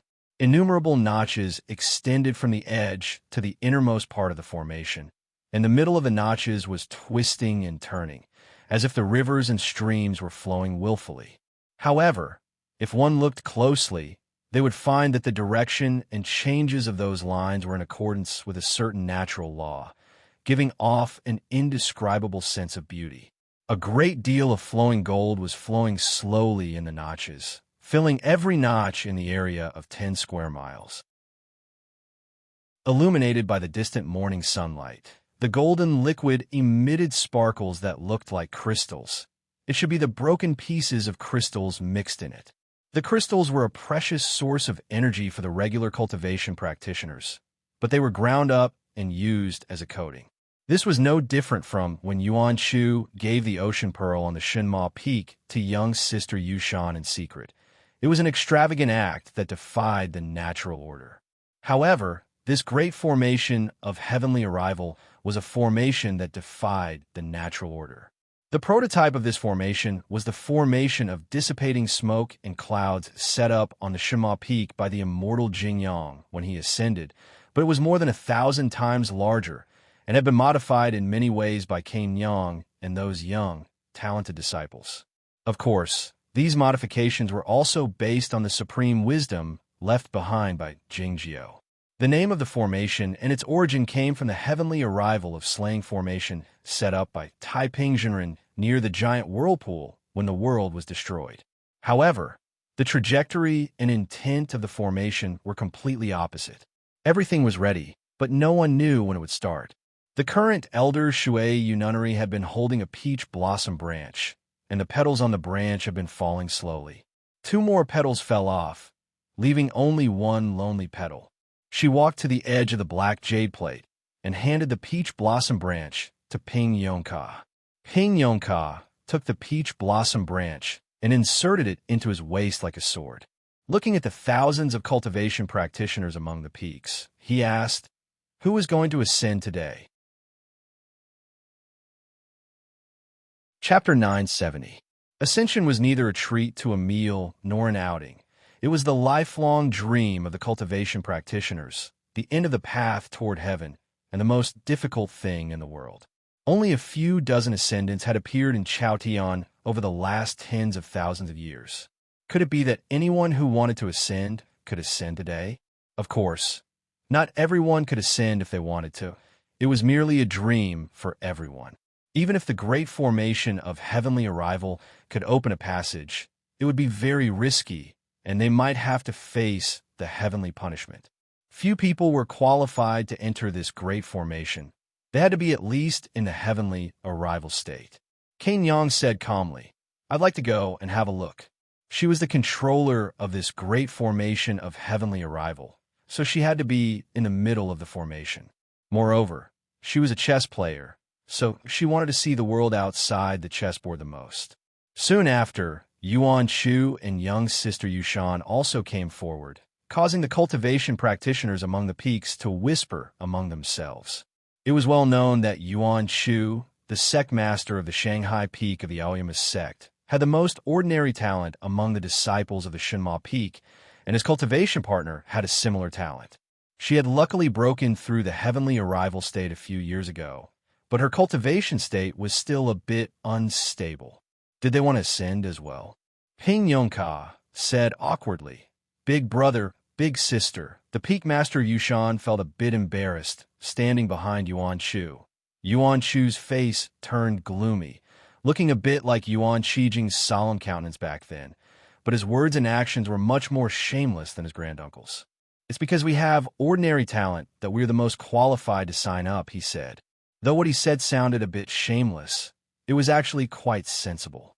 If everybody could ascend, why would they need to build this great formation of heavenly arrival? To put on display? In the next moment, something unexpected happened. The suppressed screams broke out among the peaks, especially those who still remembered the events of the past, feeling sentimental. A man wearing a bamboo hat walked up to the black jade plate from beneath a distant tree. When Jingjiao ascended more than 500 years ago, he was standing under that tree. Today, he was here again. Without waiting for Ping Yongka to ask, he took off his conical hat and revealed his slightly green face. He squinted and said, "Zhenren Jingyang still owes me a few bottles of antidote. I have to get it back. Besides, if I wait another 200 years, I might really be in danger." All right, he was threatening him with his life. What else could Ping Yongka say? There was no end to the discussion among the peaks. It was obvious that some disciples of the righteous path were still unhappy. This heaven-connecting great array had gathered the resources of various sections. It was only the first time it was activated, but it had already been occupied by this evil demon. Not everyone could accept this. Suzai rolled his eyes and looked away from the peaks, exuding a dreadful energy as he asked gloomily, "Who's not convinced? Don't get angry. It's not good for your health." A hand landed on his shoulder and patted lightly. Suzai turned his head around expressionlessly, wondering who dared act so rudely with Ping Yongka standing in front of him. Yet, it occurred to him immediately that someone could sneak up behind him undetected. It was a middle-aged man wearing an ordinary cloth, with a sword tied to his waist. It was hard to tell whether it was good or bad. The expression on Suzai's face changed slightly, the corners of his mouth twitching a few times, but he didn't say anything. In fact, besides Ping Yongka, nobody present had discovered the arrival of the middle-aged man. It was truly unbelievable. The shocked discussions broke out among the peaks, followed by the sounds of people bowing to him. Everybody stood up, and the disciples of the No Mercy sect were even more excited. "Greetings, Mr. Pengda." He was the sect master of the No Mercy sect, Peng Lang. In fact, he was the #1 swordsman of the human race. It was because the Snow Girl and Ping Yongka couldn't be considered as humans. The expression on Ping Yongka's face changed slightly as he looked at Pengda. "Did she agree to let you leave?" The Queen of the Snowy Kingdom had a daughter many years ago, but she couldn't ascend and leave like her mother. It was because she was the ruler of Chaotian, and she would suffer the backlash of this world if she left.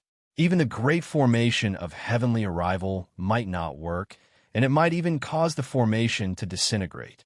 The reason her mother was able to leave back then was because Jingjiu had planned ahead of time and made use of the passage opened by the fairy lady Bai Ren. The current queen of the Snowy Kingdom couldn't leave Chaotian unless another fairy lady came to the world. In the sky far away from Aoyama, there was a cloud with countless ice crystals on its surface, glistening under the morning sunlight. A young woman with a small figure stood on the cloud. Countless white gauzes hung down from the edge of her conical hat, covering her feet, but they couldn't conceal her plump figure and dreadful cold intent. Peng Lang pulled back his gaze from the cloud in the distance and explained to Ping Yongka with a bitter expression, "She wants me to go out and catch a fairy lady for her." Ping Yongka felt sympathetic when he heard this and patted his shoulder to comfort him. Soon he felt something was off, saying, "If you wanted to go out, you would have done so a long time ago. Why wait until today?" Peng Lang explained earnestly, "It'll be much easier to go out with this formation." Ping Yongka said, "You don't look like the most powerful swordsman of the human race. What did my master teach you after talking to you for a whole night at the 3,000 nunnery? Are you lazy?" Peng Lang let out a faint smile, but didn't explain further this time. Suzai couldn't help but glance at Ping Yongka, wondering if he was lazy and sleepy instead of sleeping on the sword peak every day. He was not like that guy, Zhuorizhui. The gentle wind drifted over from the peaks, blowing away the remaining fog on the black jade plate. The last petal on the peach branch quivered slightly in the wind, as if it would fall off at any moment. Ping Yongka glanced at it and calculated the time. As he was about to activate the formation, he suddenly saw a small sedan with green curtains flying over from the distant morning sunlight. "You didn't inform me of such an important event." An angry voice burst out from inside the sedan. No sooner had the voice finished speaking than a petite woman wearing a black royal robe glided to the front of the black jade plate with a dignified bearing. She didn't wait for Ping Yongka's explanation before she scolded him while pointing at his nose. "You just didn't want me to ascend." Seeing this scene, it was quiet among the peaks. There was no sound of discussion, nor was there an uproar. Ping Yongka had a special background and status, and his cultivation state was exceedingly high. It was because the Queen of the Snowy Kingdom didn't kill Peng Lang back then because he was by her side. Who in the whole world dared to be so rude to him? It could only be Apiao, the current king of the underworld. Though Apiao's cultivation state was far inferior to Ping Yongka's, it wasn't the case. The two of them had quarreled for hundreds of years over the title of being the personal disciple of the immortal Jingyan. Ping Yongka was unwilling to yield to her, but he was obviously in the wrong. As such, he had no choice but to yield to her in other aspects. Once he yielded to her, the underworld river would surge unceasingly. If the young senior master was the most outstanding figure in many stories, then the young sister was the one who was naturally favored. Nobody could do anything to stop her, just like what happened to Nan Wang. It was the same that day. Ping Yongka didn't get angry even when Apiao pointed at his nose and scolded him. He kept on explaining that his master had asked him to manage Chaotian back then, so he wouldn't go out, but he asked her to manage the underworld, so how could she leave at will? He didn't need to hurry. He could wait for the next boat. He had finally calmed down Apyao after a long time and a great deal of persuasion. Apyao grunted twice, but didn't give him a hard time. She said to Yuan Shu, "Tell your master to take good care of my item and find a way to return it to me as soon as possible. If it's damaged, I'll make trouble for her and my family." It was until now that she thought that Zhao Liu borrowed the seal of the king of the underworld for her own use. She didn't expect that it had already fallen into the hands of Lu Shui.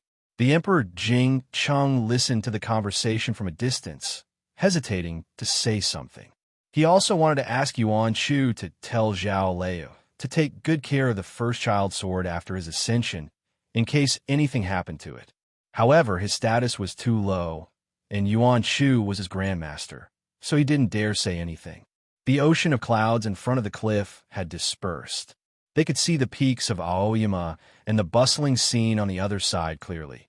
They could even vaguely see the faint sword wheels from the ground to the sky. The silver coals in the small stove emitted a red glow, but they were covered by the snow-like dust on the surface, which had a special sense of beauty. It would be better if it were in winter. The tea in the iron kettle was boiling, giving off a gurgling sound. Standing by the cliff's edge, Gu Qing looked at the location of the former Shangda Peak in silence. It was unclear what he was thinking about. For some reasons, they couldn't show up in front of the cultivation circle, so they had been watching from the Shenma Peak. Empress Hu picked up the iron kettle and filled up Jing Tao's cup first, and then her own cup. Finally, she filled up Jing Qing's cup and walked to his side. Gu Qing thanked her and raised the cup to his lips to take a sip. He found that the quality of the tea was the same as that of Brother Li's daughter-in-law. On second thought, he remembered that Brother Li's daughter-in-law and Brother Li had left a long time ago, and Jingyao was now in the Guochang Temple. He couldn't help but feel a little sentimental. Empress Hu didn't think too much. She looked into the distance and asked curiously, why did they build such a heavenly formation? Half a year ago, the Zhongzhou school received the latest news from the outside world. Tong Yin said that something had happened and asked us to send more people out, Gu Qing said. Empress Hu now knew the reason. She couldn't help but mock. Why does it sound like a gang fight in Jianghu? One side couldn't defeat the other, so they came back to send more people. Gu Qing said with a smile. That's basically what happened. The magic treasures that were to be taken away were like machetes. Zheng Tao also walked over and said, we don't need so many people. Mr. Pengde alone is enough. Gu Qing shook his head and said, my master was in danger, so he had to go to the snow girl. Even they couldn't solve the problem together. Pengde could only help a little. Zheng Tao turned to look at him, a baffled expression in her eyes. Why didn't you go? She asked. Even though 500 years had passed, the cultivation circle in Chaotian hadn't forgotten that Gu Qing was a disciple of 36 filial piety. He had only disobeyed the immortal Jingyang once in his life regarding the elopement. Now that he knew that his master was in trouble in the fairy world, he must be anxious and eager to go and help.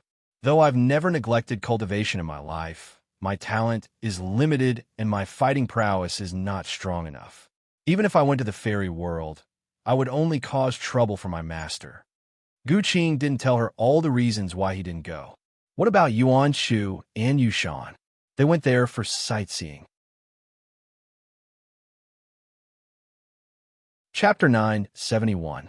The cultivation circle in Chaotian had been working hard for the great formation of heavenly arrival more than 10 years ago, or rather, more than 10 days ago. The battleship that looked like a black coffin was advancing silently by the edge of the sea nebula. The hole on the hull of the battleship looked rather gloomy and gloomy under the stardust. The battleship had been shielded from the outside world the entire time. The two madmen had no idea what had happened on the moon-gazing planet, and they had no idea that Jing Jiao and the Snow Girl had finally shown themselves. Even if they knew what had happened, they wouldn't pay any attention to it. In their eyes, what they were going to do next was more important than anything else. This long voyage had lasted more than 20 days. Shin Yunmai had performed many surgeries on his brain and repaired it. Then, he used the materials and the machinery on the battleship to make a mechanical body made of all alloys for himself. He was about to finish the final assembly work. Tong Yin walked into the control room and put the bucket of water on the workbench. Looking at the head in the bucket, she couldn't help but remark, "Is it a bit too much?" After being repaired in the last few days, Shen Yunmai's head was not as dry as it had been at the beginning. The biomaterial had absorbed enough energy and nutrients, so it looked quite plump. His skin was white and rosy, looking like a peach. However, it looked a bit too much and the skin was too thin. It looked like he had undergone plastic surgery. Shen Yunmai said expressionlessly, "I'm born with thick eyebrows. Don't envy me." Several extremely long mechanical arms reached out from the alloy wall, extremely gently holding his head, leaving the bucket and heading upwards. There was a tall robot behind the workbench. It looked like a mecha, but its components didn't match with each other. It was evident that it was a temporary product. Shen Yunmai's head was placed in the specially built control room, which was in stark contrast to the huge body of the mecha. It looked ridiculous. The light blue electric arc generated on the legs of the robot along with the sizzling sound. Soon after, it formed a ring-shaped structure and moved upward, stimulating all the tiny components along the way. Huh! The shapeless electromagnetic wave echoed in the control room. Tong Yin felt a tingling sensation on her eyebrows, knowing that Shen Yunmai had completed the brain-computer connection. "My current feeling, I don't know how to describe it." Shen Yunmai's voice rang out from the head of the robot. Tong Yin said, "I thought you were used to it." Shen Yunmai retorted angrily, "Do you think that I would make such a pile of garbage for my body if I could?" Tong Yin said calmly, "Whether it's trash or good material, as long as it can move, it can satisfy your spiritual needs." This sentence sounded ordinary, but it was actually very profound. After thinking for a while, Shen Yunmai decided to respond in a new way, which came from an old movie. "You know what? The old man in my family has been semi-retired for the past few years. He doesn't have any hobbies, so he has been staying on the ancestral planet, digging up ruins everywhere, trying to find the roots of humanity. Not to mention, after digging for so many years, he actually managed to dig out something. Oh, I remember now. You've been to the old house and know about the museum." "Yes, I saw a lot of old things in the old house when I was young. When I say old things, I mean really old things, even older than the ancient civilization. At that time, there were already poems, long and meaningless stories, and a kind of movie that was similar to a cartoon. Yes, it was also called a movie. I read poems slowly, but I speed up when I read books and movies. I transmit the data directly to my consciousness, so I can finish a movie in 1 minute. When I was 11 years old, I read a movie called RoboCop on a cloudy evening. The movie was interesting, but generally, it was boring. The reason why I'm talking so much nonsense now is that I want to tell you that my current brain and the body of this robot." He raised his thick and heavy mechanical arm and pointed at his swollen head in the control box, saying, "It's F*King similar to what I'm doing now. So, I'm in a very bad mood now. You'd better not talk to me in that mysterious language, because it will only make me more unhappy." Tong Yin listened to him quietly. She didn't give any response, but turned around and walked out of the control box. Shen Yunmai was taken aback for a moment, and then he maneuvered the giant robot to follow her out, making heavy footsteps all the way. The corpses in the battleship had been dragged to the bottom level by the cleaning robot, so he didn't have to worry that the robot would trample a rotten corpse into a meat pie. It was just like how the snow girl trampled a frozen pear on the windowsill of room 720. "Don't you have anything to say?" Shen Yunmai asked loudly. Tong Yin replied without turning her head, "You and Zhuoruzhui will become good friends." When they arrived at the control room in the deepest part of the battleship, the giant robot rudely lifted the cable pole and pulled out 2 cables to connect to the data inlet on its left shoulder, seemingly casually, but actually accurately. Then he explained to Tong Yin, "It's more reliable to have a cable connection when we're doing a global match." Tong Yin didn't like the way the robot treated her as a primitive aborigine, so she didn't pay attention to him. It didn't take long for a series of urgent alarms to ring in the battleship. Then, the alarms disappeared abruptly and turned into electronic beeping sounds. This is indeed the battleship of our shunned family. The computing core is pretty good and powerful.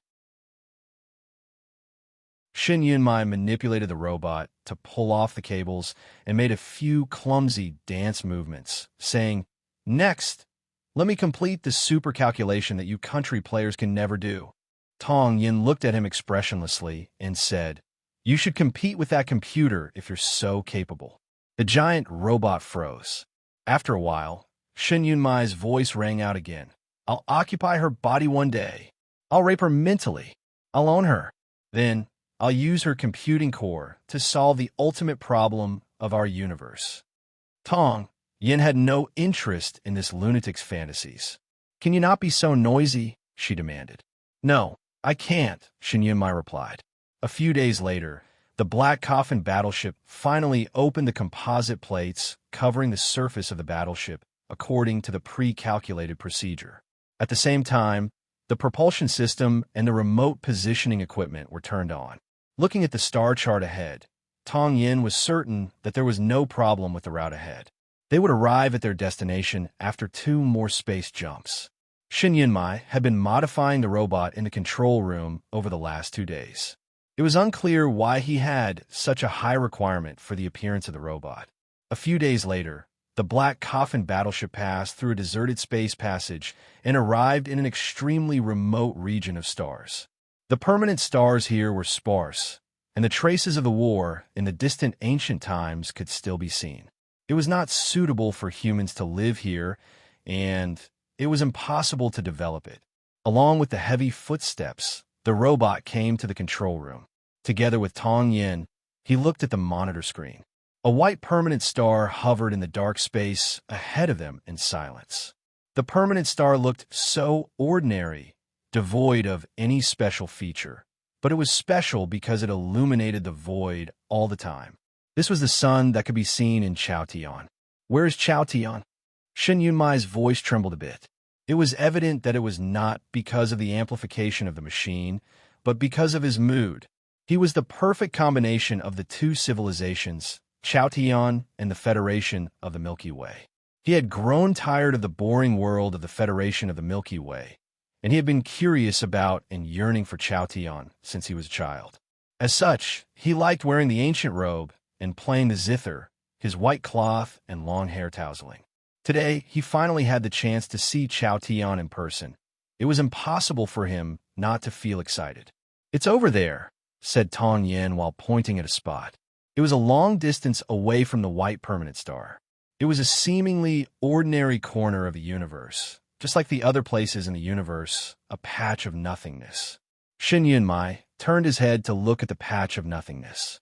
The ripples had gradually formed in his heart, and soon the waves were surging violently. How did the white permanent star project itself into the patch of nothingness and become the sun? Why didn't any of the cocoon breakers dare come back here? Was the vague attractive force coming from the nothingness and the deep part of their spiritual souls the reason why the cocoon breakers were so afraid of Chaotian? Since he learned of the existence of Chaotian at a young age, he had many imaginations. After the conversation with Jingjiu on Planet 857, those imaginations had gradually turned into more realistic conjectures. He thought that the world of Chaotian might be in a black hole. The cultivation practitioners could come out because of a phenomenon similar to the radiation of the black hole. The reason the cocoon breakers didn't dare get close to the black hole was because they were worried that they couldn't withstand the gravitational force of the source, or they didn't dare leave like by run, or they went back like the disgraced fairy. As for why they couldn't come out after going back, it should be because the powerful gravitational field of the black hole interfered with the reorganization of the matter. However, the theory of the recombination was merely a hypothesis. He imagined Chaotian to be a black hole. In a sense, it was the same as the ether in the ancient times. It was a last resort. He had finally seen the patch of nothingness that day. He was certain that it was not a black hole at first glance, because it had no horizon and no real gravitational force. The patch of nothingness was more like a foggy glass, or a dark region with a clear boundary. The sun was the projection of the permanent star in the dark region. To explain it in a more artistic way, The patch of nothingness was like a mirror of God, which could make everything reflected in it into a real existence. Of course, this was merely his hypothesis. Another possibility was that this dark region was a prison in the space created by a human being of a higher state a great many billions of years ago. As time went by, that civilization had vanished in the empty universe. This prison in the space had drifted for a great many years before it was discovered by that God. That God had used a certain method to enter this prison in the space. After he was certain that the dark energy couldn't break through the boundary, he transformed this prison into the ultimate shelter and laboratory for the humans and put a great number of lives in it, including those modified animals that imitated the monsters of the sea of dark matter. Some of the modified animals had evolved into divine animals and left Chaotian after breaking out of the prison. Some of them had evolved into the demons of the underworld and the inhabitants of the snowy kingdom. As for those humans, they had embarked on a completely different path of cultivation under such a special environment, growing stronger and stronger. Until now, the so-called heavenly punishment was probably the reflection of the self-generated defense force of this prison in the spiritual world of the intelligent beings. There was no whirlpool of thunder or lightning. It was merely an electric net. Chaotian was right in front of him. Shen Yunmai was exceedingly excited. His brain was extremely active. In a short period of time, he had come up with 17 possible structures of the world. Then, he told Tong Yin about the two most plausible structures, hoping to hear his opinion.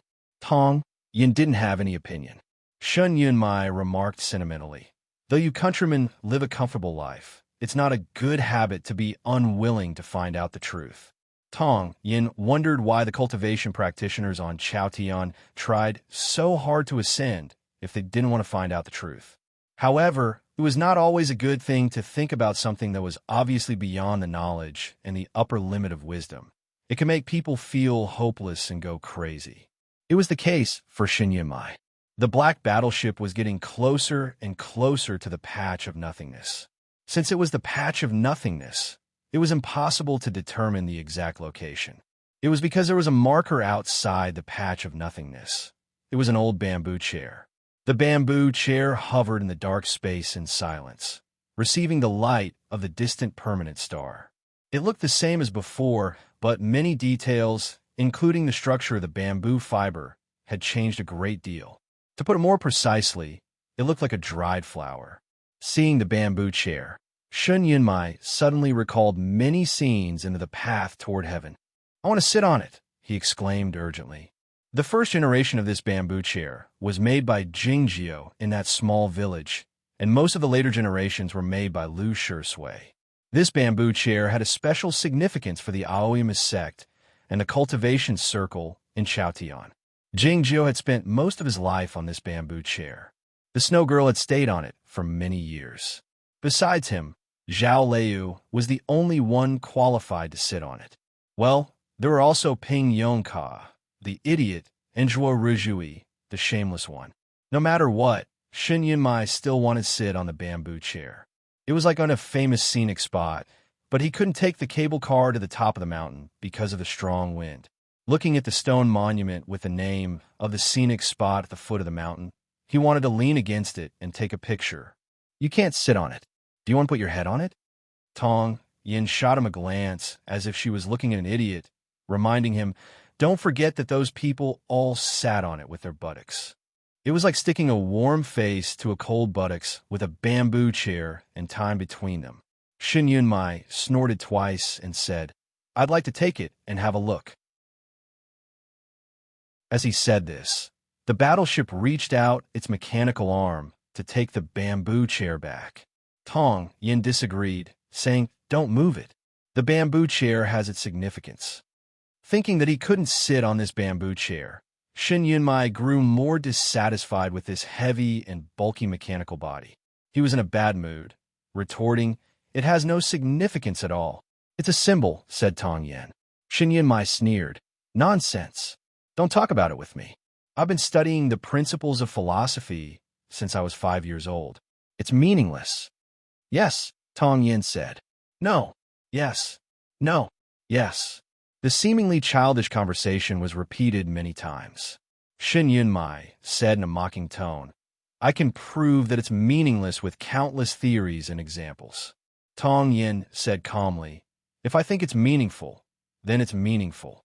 These were the two most important ways to understand the world. The argument between the two was, of course, not childish. After a moment of silence, Shen Yunmai asked, you said that the people inside would be prepared if they wanted to come out. How should we inform them then? There was a firm and unbreakable boundary between the two worlds. The boundary was not even a real boundary, but a natural line caused by the difference in the speed of light. The boundary could even prevent the transmission of information. However, there were ways to cross the boundary. For instance, Jing Jiao could send some of the materials inside to the outside of Chaotian by employing the method of hiding the world. The Zhongzhou school had a special method to do so as well. The black battleship left the bamboo chair slowly and headed to another place with its back to the empty space. It didn't take long before the battleship arrived in the vicinity of a patch of scattered meteorites. Looking at that spot, Tong Yan's eyes suddenly glowed. It seemed that he had discovered something. He waved his hand in the air, and an ancient bronze mirror appeared in his hand, which looked similar to the green sky mirror. In the next moment, a gloomy and deep passage appeared in the bronze mirror. The clouds and fog drifted slowly, and the stone steps could vaguely be seen leading to the bottom. Seeing this, Tong Yin displayed a hint of nostalgia in his eyes. Shen Yunmai remarked in a mocking tone, you've just come out a few days ago, and you're already acting like this. Tong Yin didn't pay any attention to him. He looked at the bronze mirror in silence. It didn't take long before a bright red figure broke through the darkness and the clouds and fog, walking up the stone steps and getting closer to the mirror. Though Shen Yunmai seemed relaxed, it was actually the first time he had seen the scene in Chaotian. He was quite nervous and excited. It's coming. It's coming. Tong Yin still didn't pay any attention to him. When the red figure broke through the fog and came to the front of the mirror, the corners of his mouth curled up slightly. It was a young woman in red clothing who came to the front of the mirror. She still had a trace of childishness in her eyes, as if she were full of energy and vigor. Chapter 972. Shen Yunmai couldn't hear the conversation between Tong Yin and the young woman. He looked at the two of them as if they had become two statues on either side of the mirror. It didn't take long for the silent conversation between the two of them to come to an end. Tong Yin blinked his eyes. The young woman in red had already gone to the bottom of the stone steps, her figure concealed by the clouds and fog. Shen Yunmai was aware that it was a kind of communication through the spiritual awareness. He couldn't help but feel a bit regretful. Is she your daughter? He asked curiously. She's my personal disciple. Why do you think she's my daughter? Tong Yin retorted. Shen Yunmai pointed at his face. Tong Yin said in a low voice, her eyebrows are not light.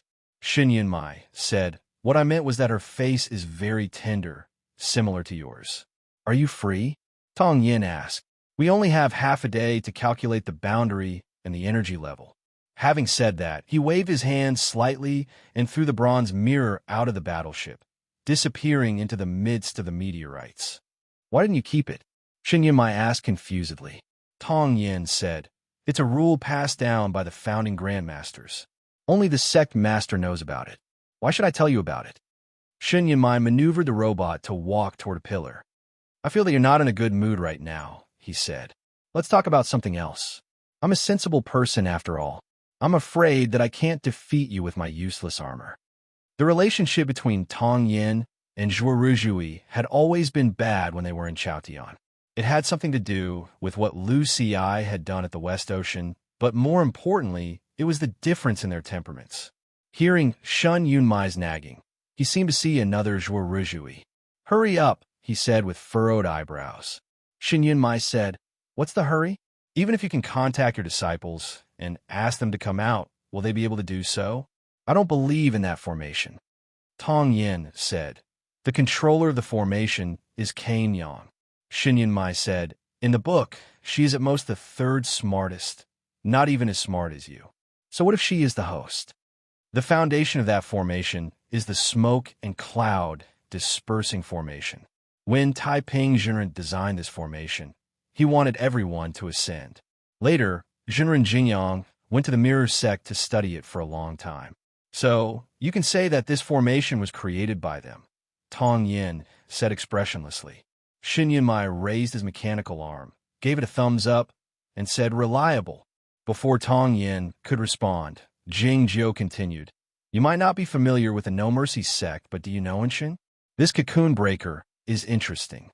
His personality is very tough, but his speech is very boring. His hand gestures are also very boring. He just gives a thumbs up, middle finger, peace sign, and so on. Tong Yin couldn't bear it any longer. She directly used a Dao art to seal her 6 senses and started meditating. Xin Yunmai felt bored when nobody responded to him. He had no choice but to walk to the front of the cylinder and connect to the battleship's computer system to calculate the data. The black warship had already flown to a certain location. The patch of nothingness was between the battleship and the distant permanent star. The gravitational lens at the head of the battleship had been extended out noiselessly, and dozens of the most advanced detectors were approaching the patch of nothingness cautiously. All kinds of data were being sent back. The light blue light was passing through all the components of the battleship, looking like the light on water. A great deal of information was passing through them, meeting each other, and then the result was calculated. Xin Yunmai was in charge of the whole calculation process, but most of the calculation was done by the computer on the battleship. His brain was idle in many areas. Why was he idle? It was indeed a troublesome matter. After a long while, Tong Yin opened his eyes slowly and woke up. He found that the calculation process had indeed sped up a lot, and he had already calculated a great deal of data. Xin Yunmai was extremely bored. Finding Jing Jiu had woken up, he said hastily, "Don't be hasty. Don't close your eyes again.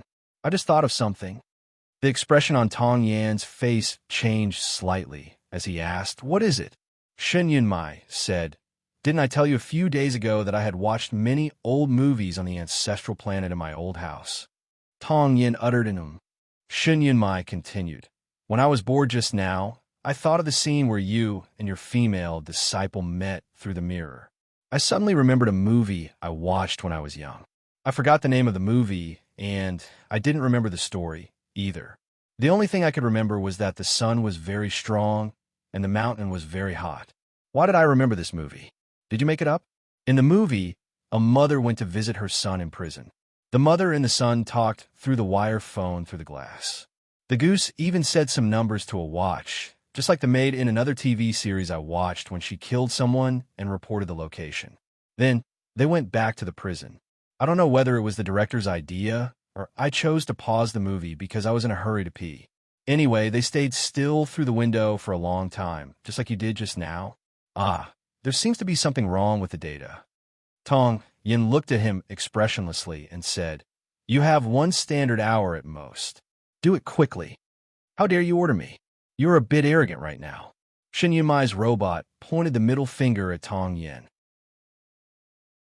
He suddenly looked up at the sky and said, I remember now. That brother thought he could fly for some reason, so he jumped out of the window. Unfortunately, he didn't manage to float up. He fell to the ground and died. Ping Yonka drifted up and stood in the sky. Those who should come had come, and those who should leave had come out. The peach petal was on the verge of falling down, and the great formation of heavenly arrival was about to be activated. "So few people," a crisp and cold voice rang out. Everybody followed the voice and looked at the square in front of Shilai Peak. The pine trees on the square looked like the waves, similar to the sea of pine trees in the Guochang Temple. Elder Xiang Wanshu of the Broken Stream Valley and dozens of highly achieved swordsmen of Zhongzhou School were standing there. A young woman in red clothing stood in the front of the crowd. Her eyes and brows were exceedingly beautiful, like the red leaves covering the mountains in autumn.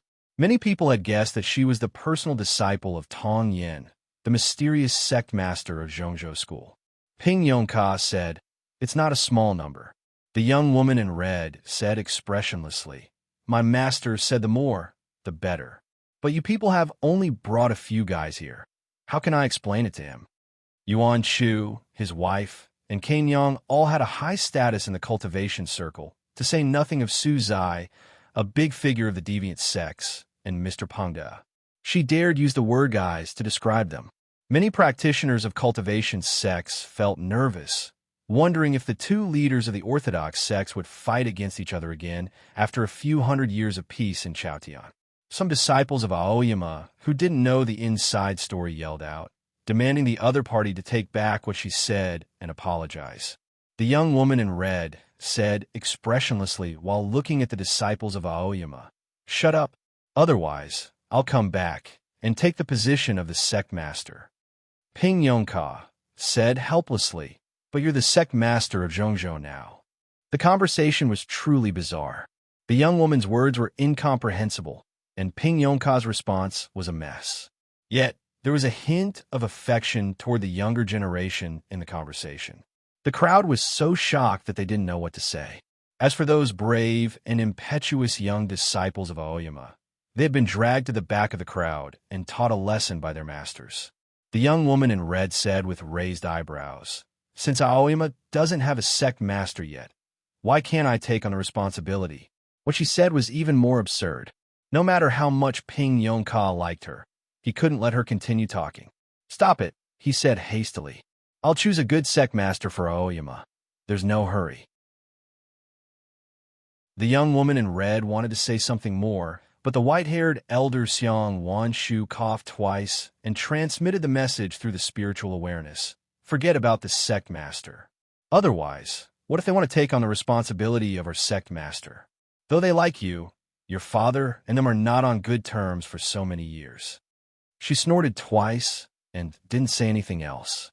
Ping Yongka felt relieved. He stepped into the air and left the area of the black jade plate, leaving behind a sword will. The sword will was so faint that the regular cultivation practitioners couldn't sense it, but it was like a flame igniting the whole patch of prairie. The liquid gold in the grooves started burning, emitting a golden flame that wasn't real and started flowing forward slowly. The great formation of heavenly arrival was activated. Yamatai was responsible for the second turn of this great formation. Dozens of scholars stood around the black jade plate, gazing at the flowing golden liquid nervously. As the liquid gold moved forward slowly, more and more grooves were filled up, as if many amulet characters were being written out one by one. A profound sword was hidden in the deep end of the amulet formation. The liquid gold gradually occupied 1/3 of the area of the black jade plate. The sword wills appeared wherever the liquid gold passed, and the magic treasures that came from various places started emitting a glow. Hundreds of the magic treasures lit up one after another, exuding an unimaginable pressure. This spectacular scene attracted everybody's attention, and the exclamations and praises could be heard from all over the peaks. However, as time elapsed, the glow and sword wills didn't occupy the entire black jade plate, because there was a shadow in the deep end of the great formation of heavenly arrival. The shadow was a black mountain. It wasn't until now that the people remembered in astonishment that the master dead dog, the principal guard of Aoyama, was still in the great formation of heavenly arrival. This was not a ridiculous mistake. It was a surprise that the master dead dog was still in the great formation of heavenly arrival after the formation had been activated for a long time. Countless gazes passed through the glow and the intermittent sword wills and fell on the master dead dog. The girl in red yelled anxiously, "Master dead dog, wake up!" The master dead dog opened his eyes slowly. It was unclear if he had heard what the young sect master said or sensed the gazes with different emotions. It was as if two dandelions had appeared in the dark wilderness. The whole world was well aware of his prowess and profoundness, and thought that his gaze should be cold and indifferent. But his eyes were so warm at the moment. There was even curiosity in his warm eyes. They were lovable when they were together. The master dead dog was like a seeing-eyed dog that had worked for a great many years and could finally run freely on the grassland outside his home, looking forward to the world outside his home. Many people felt bewildered and didn't know what to say. Yuan Shu understood what the master dead dog meant, and the shocked expression on his face turned into relief and a sincere smile. Some elders of Aoyama, like Guanan Shan, even shed tears while smiling. Yes, I'd like to go out and have a look. The voice of the master dead dog echoed among the peaks of Aoyama. It was filled with curiosity and expectation, and a bit of embarrassment. Chapter 973. Many years ago, the dead dog was the most powerful of the 4 principal guards of Aoyama. As time went by, he had become one of the most powerful fighters in Chaotian. Nobody knew how high his cultivation state was. The higher his cultivation state was, the more formidable the heavenly punishment he would encounter when he left Chaotian. Similar to the Snow Girl, it was many times more difficult for him to ascend than other human cultivation practitioners. Even though he didn't need the passage for the fairy ladies, it was still extremely difficult. In comparison, it was much easier for Ada to ascend. He was carried away by Zhao Liu. If the dead dog intended to leave Chaotian, this great formation of heavenly arrival was the best opportunity. That was why he had been sitting in it the entire time and had no intention of leaving. I want to go out and have a look. This was the first time that all the cultivation practitioners, including the disciples of Aoyama, heard the dead dog speak, and it was the first time he said this. Over the years, he had never left the place except when the sect was on the brink of destruction. He had stayed in the Dark Sword jail before, and then on this black jade plate. Though the black jade plate looked beautiful and magnificent, it was in fact the ruins of Shangda Peak. He, of course, wanted to ascend and go to the fairy world to have a look, but the Aoyama sect needed him, so he had stayed here. Why was he the principal guard of Aoyama? That was the reason. It wasn't until the Aoyama sect had unified the world that he had finally requested to leave, but he still felt a bit embarrassed and shy. Having said that, the dead dog looked at the peaks of Aoyama, hoping to get permission out of habit. Then he remembered that the 2 surviving sect masters, Jingjiu and Zhua Ruzhui, were not here. His line of sight moved from Ping Yongka and Yuan Shu to Nan Wang in the end, saying, I'd like to go and have a look on behalf of that bird. Those cultivation practitioners who were of high status and had lived long enough knew what he meant, but it was something that had happened more than 1,000 years ago. Taiping Jinren, Immortal Jingyang, Lu Ci, and Yuan Qijing ate hot pot at the Shangda Peak, and then went to Maching Peak with their swords. The dead dog and the devil rooster, the 2 guardians of Shangda Peak, played an important role in the civil strife of Aoyama and the Shangda Peak. Taiping Jinren had promised them that when a man attained the Tao, even his chickens and dogs would ascend to heaven. Nan Wang hadn't entered the inner circle back then, but he had heard this story many times from his 2 big brothers. He let out a faint smile as the dead dog reminded him of this story. Everything is gone. She tossed the fairy book over and said, Take care. The dead dog leapt up in the air while holding the glittering golden fairy book between his teeth. For countless years, it had been at the Shangda Peak. Even when Shanghai Peak was crushed into a pancake by the war, it did not leave. It had finally left today. It had suddenly surpassed the height of Qingguang Peak and left the range of the great formation of Aoyama, arriving at a very high altitude in the empty realm. Looking at the seemingly endless sky, its gloomy and cold eyes reflected a faint blue light. In the next moment, it bit the fairy book to pieces without hesitation, and the patch of blue sky in its eyes was broken as well. Boom! A huge light beam of 10 square miles shot out from the peaks of Aoyama and shot into the broken sky. Peng Lang flew into the light beam with his hands behind his back. Suzai followed closely behind. Cain Yang leapt up in the air by stepping on a mirror. Yuan Chu was the last to set off while holding Yushan's hand. Just as the huge beam of light shot into the sky, there was an extremely intense reaction in the sky. In the distant empty realm, the flashes of lightning appeared incessantly, extending to tens of thousands of miles. Countless flashes of lightning converged at the same time, forming a formidable electric net. The electric net didn't fall down directly, but converged abruptly, forming a violent whirlpool together with an unknown fog-like object. in which a gloomy blue light and a ferocious white light could be seen. Those violent whirlpools of thunder and lightning converged at an unimaginable speed, turning into a huge whirlpool from the south to the north and from the east to the west, covering the whole sky. Seeing the whirlpool of thunder and lightning covering the whole sky and sensing the chilly energy, the cultivation practitioners in the peaks of Aoyama were too nervous to say anything. The expression on Ping Yong-ka's face grew grave, as he was certain that he had never seen such a formidable heavenly punishment, which was similar to the scene when his master left. Su Zai and the others couldn't withstand the heavenly punishment of such a level because of the dead dog and Peng Lang. Fortunately, they were inside the great formation of heavenly arrival, so they didn't have to face it directly. Boom! The huge whirlpool of thunder and lightning struck down countless bolts of lightning, illuminating the whole heaven and earth.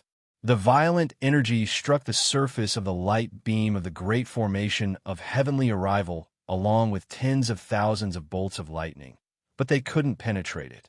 The huge light beam above the black jade plate grew a bit dimmer, with a great deal of violent energy flowing on its surface, and the squeaking sound of the compressed space could be vaguely heard.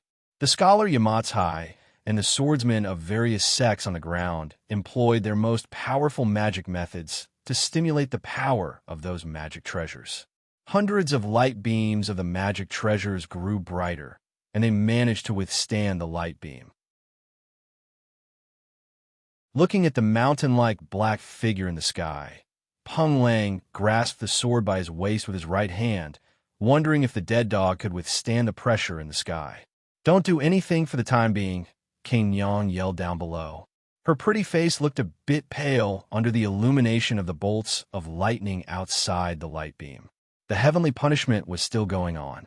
The whirlpool of thunder and lightning struck down more and thicker bolts of lightning. The huge light beam shot out from the black jade plate trembled slightly, and it was unclear how long it could withstand the heavenly punishment. If the energy of heaven and earth in those magic treasures and crystals was exhausted, the heavenly punishment wouldn't be over, and the great formation of heavenly arrival would collapse. Judging from the current situation, the great formation of heavenly arrival wouldn't be able to withstand the heavenly punishment until then. Did King Nyang's calculation and the deduction of various sects make a mistake? There was a more formidable problem.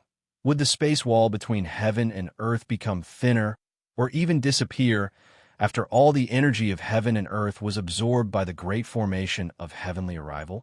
The black battleship hovered in the universe in silence, as if it had become one with the darkness around it. It was only from this angle that the void could be seen clearly. It was because the rays of the distant permanent stars would be refracted when they passed through the void. The robot, which looked like a piece of scrap metal, sat by the side of the light beam. A great deal of information was traveling back and forth in the invisible world as the blue lights flickered. After hearing another story from the movie told by Shen Yunmai, Tong Yin became indifferent and said with a faint smile, "You disciples of Aoyama are all talkative." Shen Yunmai said, "I'm really curious about that female disciple of yours. She looks very young. Aren't you afraid that the unicorn will rebel against you?" The computer system on the battleship was running at the highest speed. The energy supply provided by the crystal engine was obviously hot, which even disturbed the life support system. Tong Yin untied the buckle around her neck. After a moment of silence, she said, "Her name is Zhuo Juexiao. She was still in closed-door cultivation when I left. I don't know how she became the sect master." Shen Yunmai was very smart, so he immediately found the key point in her words. "Zhuo," he asked. Tong Yin said, "Juexiao is that guy's illegitimate daughter. I don't know how she ended up among the common people." Later, she was found by Nan Wang, who took her to the Tianguang Peak and scolded her for 3 days and 3 nights. Zhuo had no choice but to hide in the manor cave and do closed-door cultivation. I don't know if she has come out or not, so I didn't ask her just now. Hearing the beginning of the story, Shen Yunmai felt bored. "What happened later?" he asked. Tong Yin said, "Later, Nen Wang took her to Qingrong Peak to raise her. Since it was close to the Shenma Peak, she often went there. Zhao Liu liked her very much. In short, everyone loved her as much as they hated Zhuo Ruzhui. One year, my young sister went back to Chaotian for some reason and went to Green Mountain to chat with Zhao Liu. She suddenly fell in love with this little kid and liked her so much that she brought her to Penglai. It wasn't until 10 years ago that she was brought back to Cloud Dream and formally became my personal disciple. Shen Yunmai was extremely narcissistic and arrogant, but he was still a little shocked when he heard these names. He thought that the girl's background was as pitiful as his, so he sighed with emotion and remarked, "Your world is really chaotic." Shen Yunmai was a narcissistic and arrogant man, but he was still a little shocked when he heard the names of these people. "It's because Zhuo Ruzhui is chaotic," Tong Yin said. Shen Yunmai said, "You're right, and it's not as chaotic as Guqing." No sooner had he said this than the computer system of the robot gave off a faint ding sound. In the next moment, countless streaks of light fell from the top of the column to the ground. It meant that the calculation had been completed. Tong Yin displayed a rarely seen uneasiness. "Are you sure that the calculation is correct?" she asked while looking at the empty space. Shen Yunmai was not as confident as he usually was. He kept on checking the calculation. After a moment of silence, he said, "The boundary and the range of energy intensity should be correct, but you know it's a range. A range meant that it would sway, and the sway would be unstable. There were many uncertainties in the universe, but they didn't dare to do it if they weren't sure. Otherwise, what if the boundary between the main universe and Chaotian suddenly disappeared? No matter whether it was the prison in the space left by the civilization of a higher state, the shell picked up by that god in the ocean of the universe, the black hole, or the dark realm with a different speed of light. Nobody could tell the structure of the world in which Chaotian was located and what basic rules it abided by. Though it was unlikely, what if the matter and the antimatter were annihilated when they met? The energy erupting at that moment would be 100 million times more powerful than the plan to ignite the star. The humans wouldn't have to worry about the invasion of the sea of dark matter, and they would be annihilated along with the billions of stars in this galaxy. The quietness in the black battleship didn't last long. Looking at the empty space, Shen Yunmai and Tong Yin suddenly said in unison, "We might have thought too much about it." They might have thought too much about it. The world in which Chaotian was located had existed for a great many years. None of the rays of the universe, the meteorites, the bitter cold, or the dark energy that could penetrate anywhere could break through the boundary. Why did the humans think that they could do it? Perhaps the boundary was the domain of God. All they needed to do was infuse enough fairy energy into the boundary to maintain the amount of spiritual energy in Chaotian and help the great formation at the same time. But where would the fairy energy come from? The permanent star was too far away. Even though they were the fairy men, they couldn't move it to the place. Otherwise, it would be a legend. The crystal engine of the battleship let out a faint buzzing sound. The robot that looked like a piece of scrap metal let out a similar sound. He stood up slowly and walked toward the outside of the cabin. "Are you sure you're coming?" asked Tong Yin. "Though I've learned the inherited heaven sword formation pretty well, I have to admit that it's more suitable for destruction.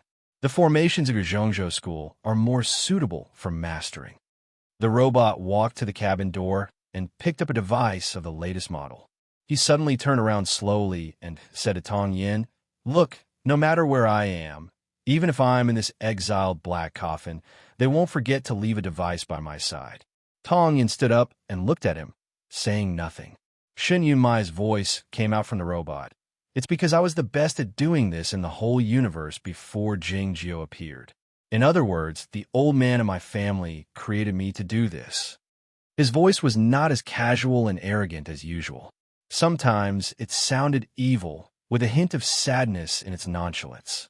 After a moment of silence, Tong Yin said, "You weren't created. You were born by your mother." The robot fell silent for a while. Then it burst out with Shen Yunmai's wild laughter. "Are you King comforting me?" The shabby robot left the black battleship along with the laughter, drifting toward that patch of nothingness. Tong Yin also came to the cold space. He sat down cross-legged and closed his eyes. He made a gesture with his hands in front of him and started to employ a Taoist magic method. A strand of steady and faintly discernible mysterious intent spread out from his fingers and slowly followed the robot. The robot came to the edge of the patch of nothingness and sat down at a predetermined position. In the control room, the head of the robot looked a bit pale as it was illuminated by the refracted light of the fixed star in the distance. The ear studs flickered slightly, and a luggage bag appeared in the robot's hand. The bag was opened, revealing a ball-shaped object. It was the stomach of the old dragon, which contained an unknown number of multi-phase nuclear bombs. Shen Yunmai's face was devoid of any expression. He lifted the melting device with another mechanical arm, tore off the nuclear power furnace behind the device roughly, and tossed it behind him. Even the latest superparticulate nuclear power furnace didn't have enough power. It could melt a small section of the space crack, but it couldn't cross the boundary. When the nuclear power furnace flew to the front of Tong Yin, the formation intent fell on the robot. Countless extremely tiny, subtle, and incomparably high-level array patterns instantly covered every part of the robot. Shen Yunmai didn't pay attention to these changes. He stared at the patch of nothingness attentively while manipulating the two thick mechanical arms to hold the melting device tightly. It was unknown when the stomach of the old dragon filled with multi-phase nuclear bombs had been connected to the melting device. The formation patterns were suddenly illuminated by the light of the fixed star in the distance. The robot, which looked like a piece of scrap metal, suddenly became sacred. The fingers of the mechanical arm activated the melting device as if it were a gun being fired. At the same time, the Cloud Dream formation ignited the nuclear bombs in the old dragon's stomach. There was no sound, but there seemed to be a tremendous and terrifying boom. Even in space, there seemed to be a slight distortion. Those multi-phase nuclear bombs, which were powerful enough to destroy a planet, were now sealed in such a small space by the old dragon's stomach and the formation.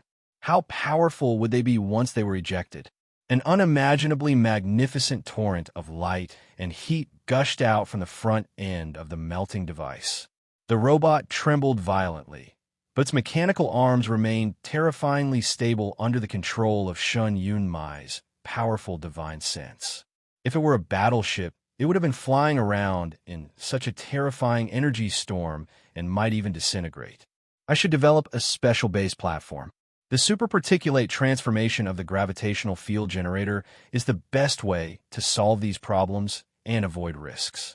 F***, am I really crazy? These thoughts flashed across Shen Yunmai's mind.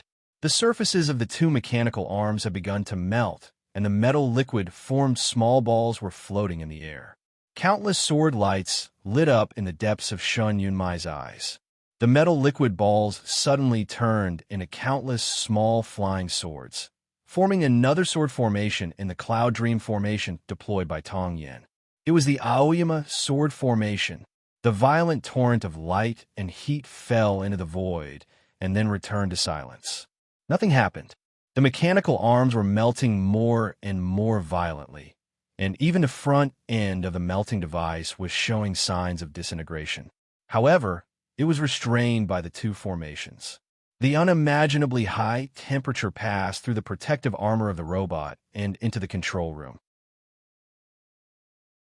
Shen Yunmai's face grew redder, and the expression in his eyes grew crazier. Tong Yan's voice rang out in the control room of the robot, with a hint of admiration and ridicule in his voice. Whether it was admiration or teasing, it was a rare thing for him to do. "You seem to be a welder." Jing Jiu had said something similar in front of the space crack on the Huangyu 2 planet. Shen Yunmai cursed in a hoarse voice. "Are you country bumpkins all idiots?" Tong Yin said, "I mean you are very handsome." Shen Yunmai snapped. "You know nothing.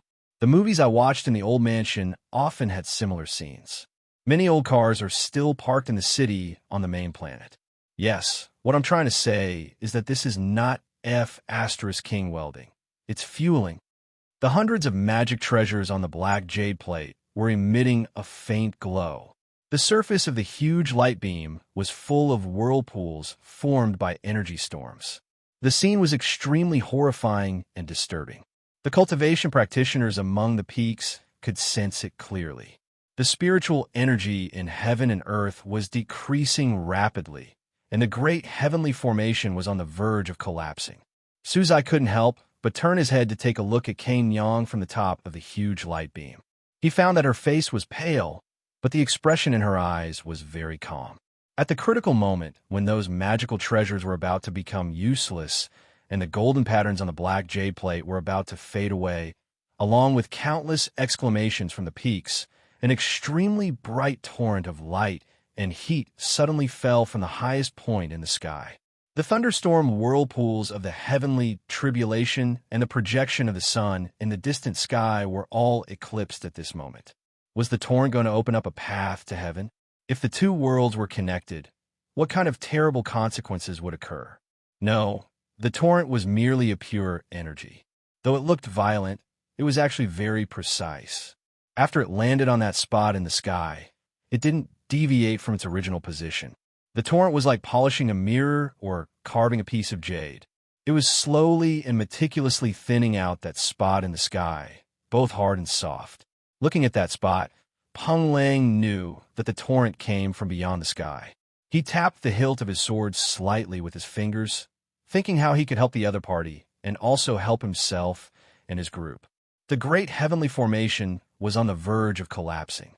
If it were to collapse in the next moment, something bad would happen even if the torrent was only a small part of it. Jing Jiao and the dead dog could leave easily, but Su Zai and Kane Yang would have a hard time. As for Yuan Shu and Yushan, at this critical moment, the people on the peaks of Aoyama and all over Chaotian were looking up at the sky, paying no attention to anything else. For instance, the fish in the pond were scared to death. The animals on the prairie fell to the ground with stiff bodies, and the clams in the deep water of the West Ocean suddenly opened their shells and spat out the precious ocean pearls. It wouldn't take long before the bottom of the ocean became a bright world. Another example was the stone turtle on the top of Tianguang Peak, which had no stone tablet but was still lying there in front of the broken hut, had opened its eyes. Looking at the huge light beam shooting into the sky and the black figure who was resisting the heavenly punishment, a mocking expression showing in its aged eyes. I'm the oldest principal guard in Aoyama, and I've been lying here for a much longer time than you. But I'm not worried. Why are you worried? Like that bird, it perished because it couldn't figure it out. At most, it would be like a cat, shamelessly asking people to carry it out, but it would be slain in the end. Thinking of all this, it opened its mouth slowly and yawned. Countless bolts of lightning struck down on the top of Tianguang Peak. An unimaginably violent energy struck down at the same time. Then, it vanished without a trace. It closed its mouth slowly and burped, and then closed its eyes again, turning into a stone. Many people noticed that the heavenly punishment had struck down on Tianguang Peak.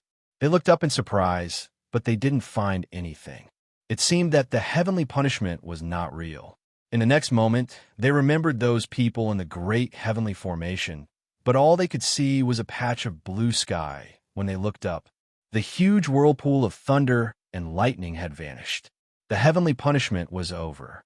Those people had also disappeared.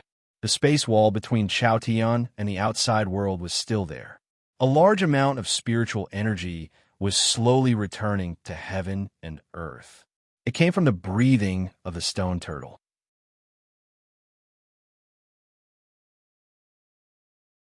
Chapter 974. After the dead dog, Peng Lang and the others had ascended, Gu Qing didn't leave again. It was unclear whether it was because he missed his hometown after such a long time, or for other reasons, that he stayed on the Shima Peak. 3 years later, Jing Jiao took his 2 wives to travel around Chaotian in the horse-drawn carriage of the Gu clan, similar to the way Jing Jiao traveled with Zhao Liu and Guidong. In the 4th year, they went to the Guocheng Temple. The previous Emperor Jing Yao, who lived in seclusion here, finally met them, and they went back to Zhaoga City together. On the 2nd night, after she returned to Zhaoga City, Empress Hu passed away with her eyes closed. When she died, she did not die in her former bedroom, but in the side hall next to the main hall. Even her bed was still the same bed. Jing Yao's father left on that bed. Looking at the woman sleeping on the couch, Jing Yao's face was pale and his monk robes fluttered in the wind. He was silent for an entire night. Until now, he still couldn't figure out who his mother loved. Those were not important anymore. There were still many things to be arranged, such as opening the mausoleum, reuniting the tomb, observing filial piety, and missing. Gu Qing and Zheng Tao stood on the stone steps in front of the hall, looking at the morning light shining through the newly built Zhengyang Gate 500 years ago. Zhen Tao's eyes were red and swollen like real peaches because she had cried too much. Gu Qing's face, however, did not show the slightest hint of worry. He was even more taciturn than usual. Let's go. He left the palace with Zhen Tao and went to the Jing family's old residence. After brotherly, the members of the Jing family were all ordinary people. It had been passed down for several generations, so they didn't have much memory of what happened more than 500 years ago. However, they still kept the study room and cleaned it carefully every day, not daring to touch it. But a few decades ago, someone felt that the land outside the window of the study was empty and planted a crabapple tree. That begonia was personally cut down by martial ant. Who would have thought that she would grow it back a few hundred years later? Gu Qing stood in front of the window and looked at the begonia tree that was currently snowing. He said, "You see, going around in circles is actually going around in circles." After a moment of silence, Zhen Tao said, "I didn't expect you to send her back in the end." Gu Qing said, "She has always had a good relationship with His Majesty." Zheng Tao couldn't help but ask, "What about you and her?" Gu Qing looked at the slowly falling crabapple blossoms and said slowly, "You've watched it for hundreds of years. You should know that it's very good. I don't think I understand it. Don't tell me that she and I both like you. You know that I don't like you." After a moment of silence, Zhen Tao said, "I just hate you and her. That's why I'm following you. I'm going to make it so that you won't be able to enjoy yourself for hundreds of years." Gu Qing said nothing.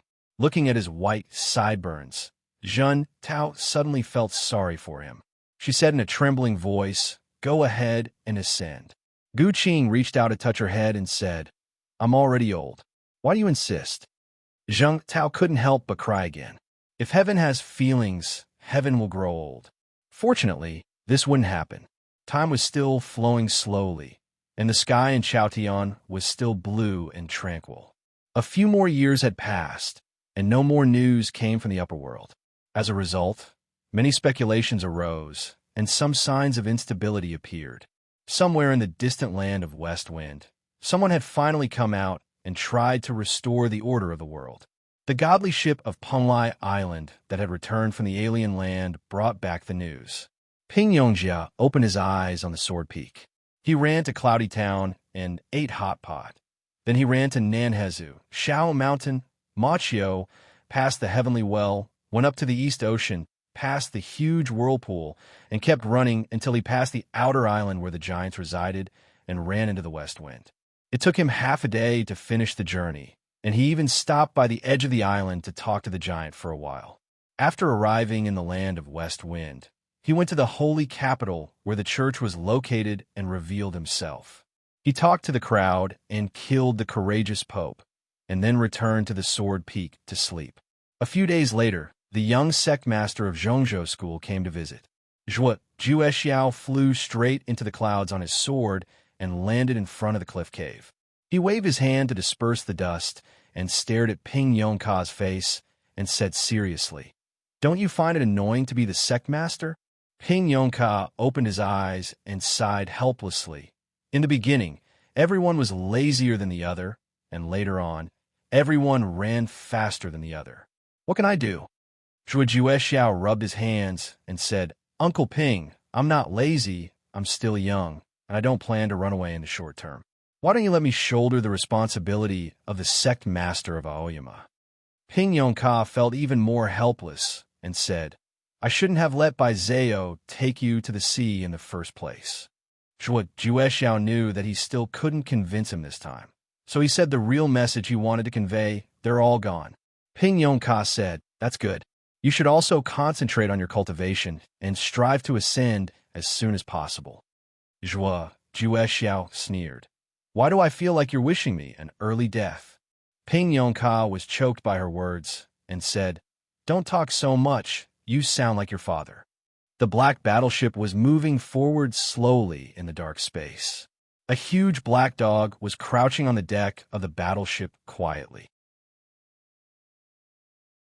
Its black hair was fluttering in the windless space, looking like black water plants, absorbing the light rays of the distant white permanent star.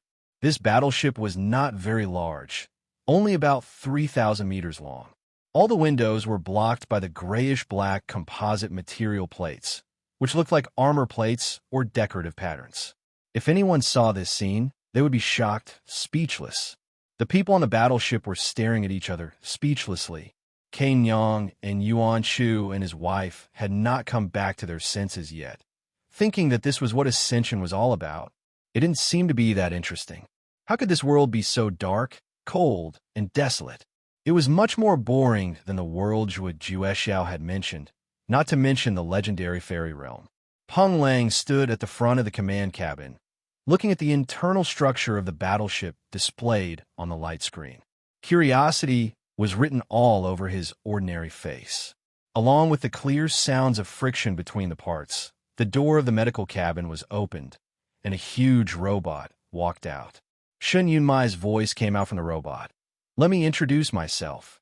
I'm Shen Yunmai, the general commander of this operation. Tong Yin was asking Su Zai about He Zhan's situation. Hearing this, she couldn't help but raise her head to shoot him a glance. Shen Yunmai was extremely shameless, especially after being soaked in the medicinal liquid for so many days. My father is Shen Aoyama, he said calmly.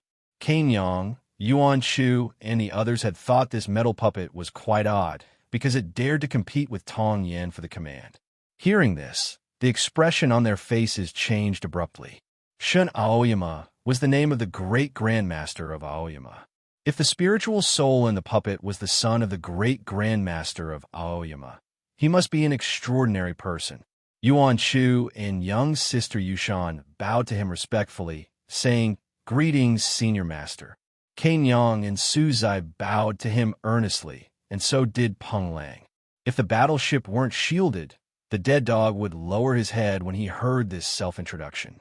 Don't listen to him, Tong Yin said expressionlessly.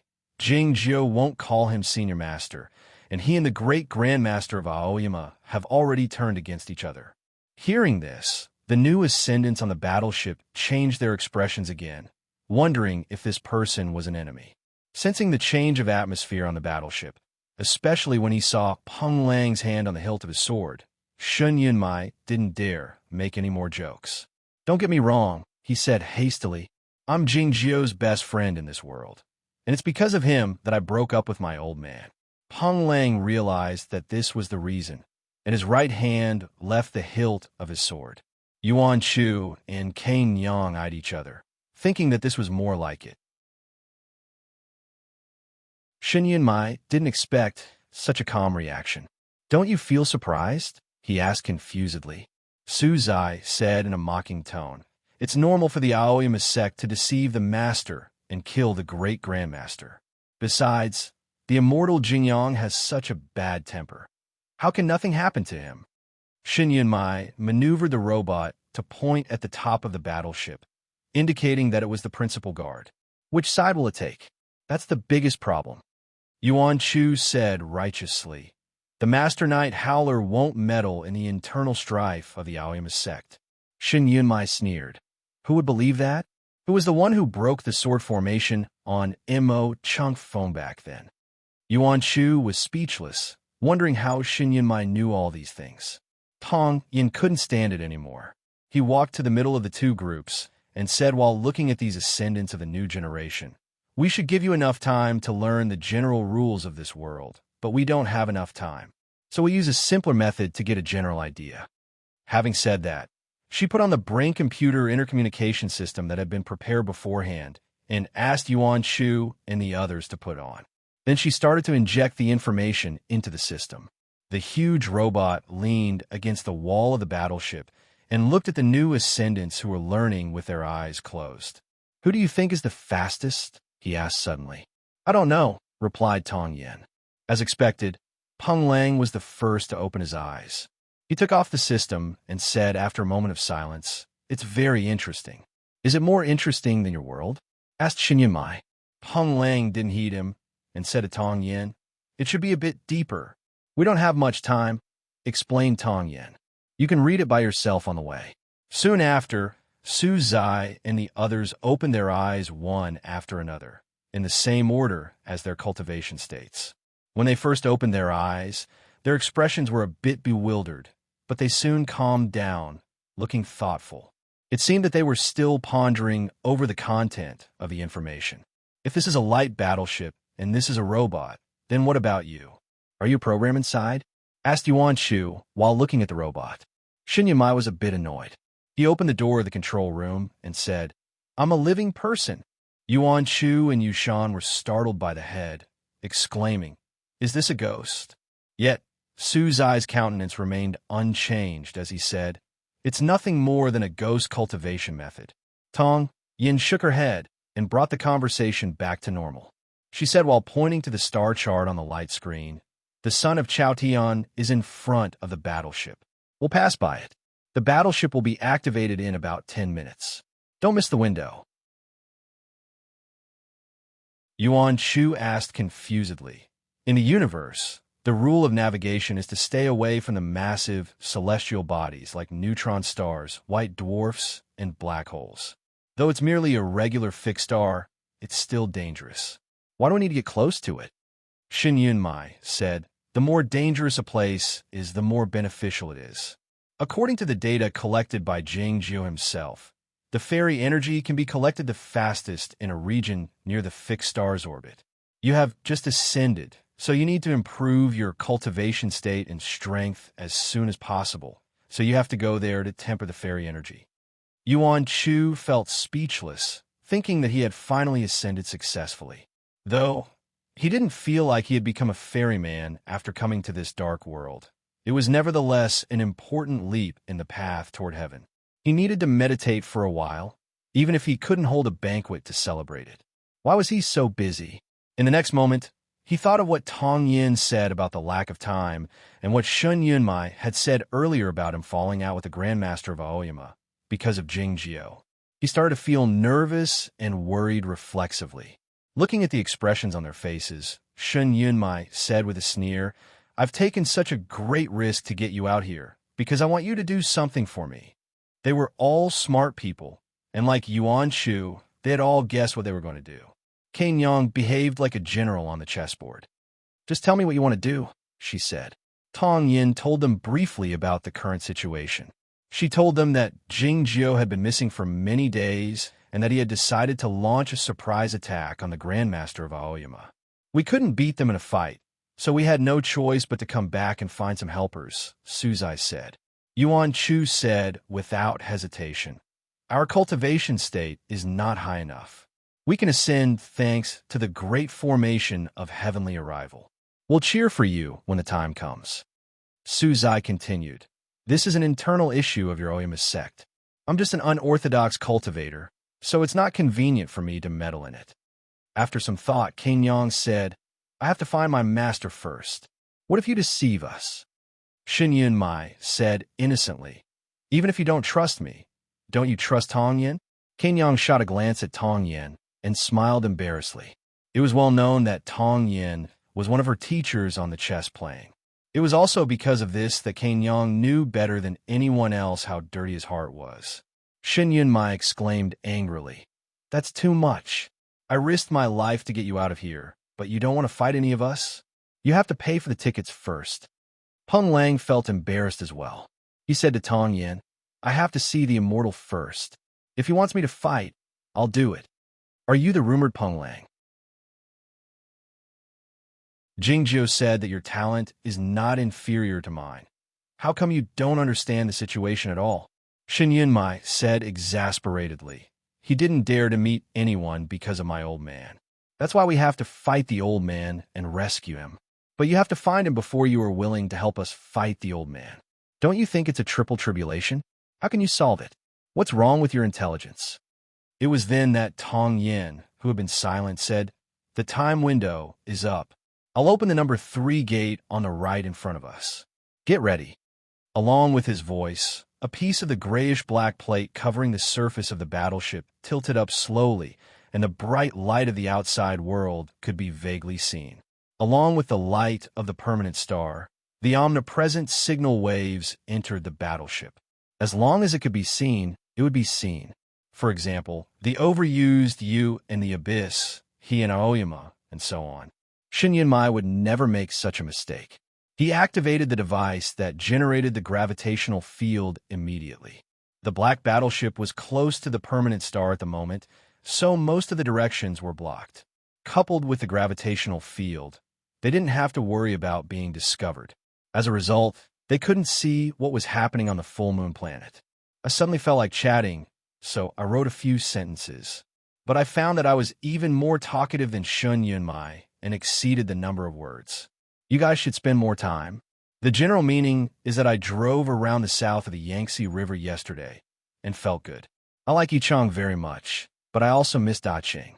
I like to write. You see, I'll keep writing even if I don't write a long story. Thank you. I'll send you a WeChat message. Also, the second movie that Shun Yunmai mentioned yesterday is Sunshine. I recommend it to you. End of this chapter.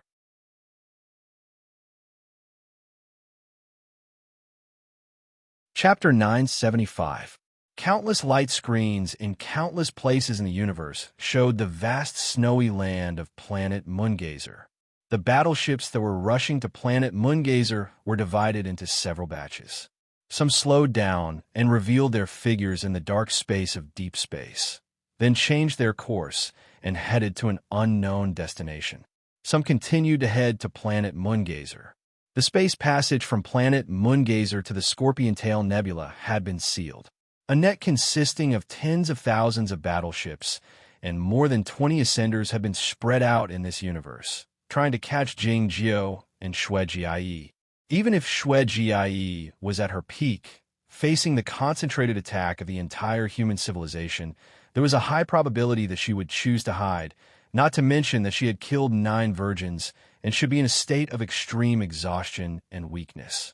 However, no one could be sure that they would be able to find her in Jingjiao. After all, they had lived in an ordinary residential building on that planet for more than a year without being discovered. Hundreds of transport spaceships and more than a dozen light battleships landed on the surface of planet Moongazer one after another, stirring up countless snowy winds. The battleship that was destroyed by the Happy Monk had fallen in the mountains north of Smog City. The burning wreckage had now turned into charred rocks. The middle-aged researcher in the gray checkered shirt walked out of the residential building 720 and looked at the satellite outside the atmosphere. The corners of his lips curled up slightly, revealing a smile. Looking at the image on the huge light screen on the sea and looking at Lu Shirsue's smile, Zhurujui's expression became extremely ugly. What does that smile mean? Is it mockery? Showing off? Establishing prestige? Is it learning from Xue Jie? Is it for me to see? After saying this, he threw the coconut shell in his hand onto the beach in the distance. The monkeys ran away, completely untroubled. He suppressed the shock and annoyance in his heart and maintained a half-kneeling posture. He turned to the patriarch beside him and said, "I really don't know when he came." The patriarch of Aoyama said expressionlessly, "It's obvious that they don't trust you." Zhu Rujui said helplessly, "I didn't expect an honest boy like Lu Shui could hide so much. He must have been led astray by Tong Yin. This disciple is not bad. He has beaten the great compassion monk to the point that he is crawling on the ground. His strength is beyond my expectation," said the Grand Master of Aoyama after shooting him a glance. "Are all the juniors in Chaotian so formidable?" Hearing this, Zhu Rujui was intrigued, asking, "Do you know much about the current Chaotian?" The Patriarch of Aoyama said, "I've read the book he wrote." Zhu Rujui's eyes lit up, and he said, "Words are always inaccurate and not direct enough. You haven't been back for many years. Do you want to get a gaming cabin and go have a look? The founding ancestor of Oyama looked at him in silence and said, "Since you agree with my methods and are willing to become my successor, don't think about contacting them all the time." After a moment of silence, Rujui nodded and did not say anything else. The monkeys were playing games with coconut shells on the beach in the distance. The sea water was rising and falling, ravaging the beach. The fish in the pond were swimming in the water and chasing each other in front of the bamboo poles. The bamboo poles were inserted in the hot sand. It was probably because his knees were burned by the sand that Zhuo Rujui felt restless. He couldn't keep silent for a long time, asking curiously in a low voice, "Aren't you going?" "Where to?" asked the Grand Master of Aoyama as he put down a book of poems in his hand. Pointing to the map of the galaxy on the light screen, Zhuo Rujui asked confusedly, "The Snow Girl and Jing Jiao have appeared. Aren't you going to catch them?" The Grand Master of Aoyama said, "I have a cold leg, so it's hard for me to move around. I don't think I can defeat the Queen in the outside world. Since they have chosen to show up in the universe, they will be found, and they won't be able to leave this place." Zhuo Rujui understood what he meant. After a moment of silence, he scooped up some seawater from the pond in front of him and poured it on the sand, starting to rub it unconsciously. The Snow Girl had appeared. The young woman in the bathrobe by the hot spring would find her and control her. Jing Jiao couldn't wake up. He was merely a sword. As far as the Grand Master of Aoyama was concerned, the sword was not a threat. It should be the case. As he was thinking of all this, he didn't notice that the sand wetted by the seawater had gradually turned into a tower in his hand. The space crack in the ruins of the factory on the Moonview planet had been melted by Tsung Ju successfully. The space crack in the Heavenly Fire Industrial Base was much larger, and without the help of the Snow Girl, the melting process was much slower. It was like the wrinkles on the corners of a girl's lips when she curled them up. It wasn't until today that the melting process had been smoothed out. Seeing the band of green smoke in the deep part of the planet, the officers and soldiers on more than 100 battleships cheered. Chao Yuan returned to his own battleship. Looking at the scenes and the information on the light screen, his tired body grew heavier. This battleship was indeed his. To put it more precisely, it belonged to the planet of the Buddha land. The joyous monk had decided to go to the Sea of Dark Matter and left all his inheritance to Chao Yuan, including that planet. Chao Yuan placed the heavy iron broadsword on the ground gently and watched the video again. The glass windows of the City Hall of Fogshan City were all broken, flying in all directions like the raindrops. The joyous monk and Lu Shui had a fierce battle, and the joyous monk fled in defeat, tearing a battleship apart. Tsung Ju told all the ascendants that the joyous monk had gone mad. How else could he explain it other than being mad? He seemed to have seen a scene. The thin and feeble joyous monk sat paralyzed in the grand nirvana, flying aimlessly in the dark and empty space.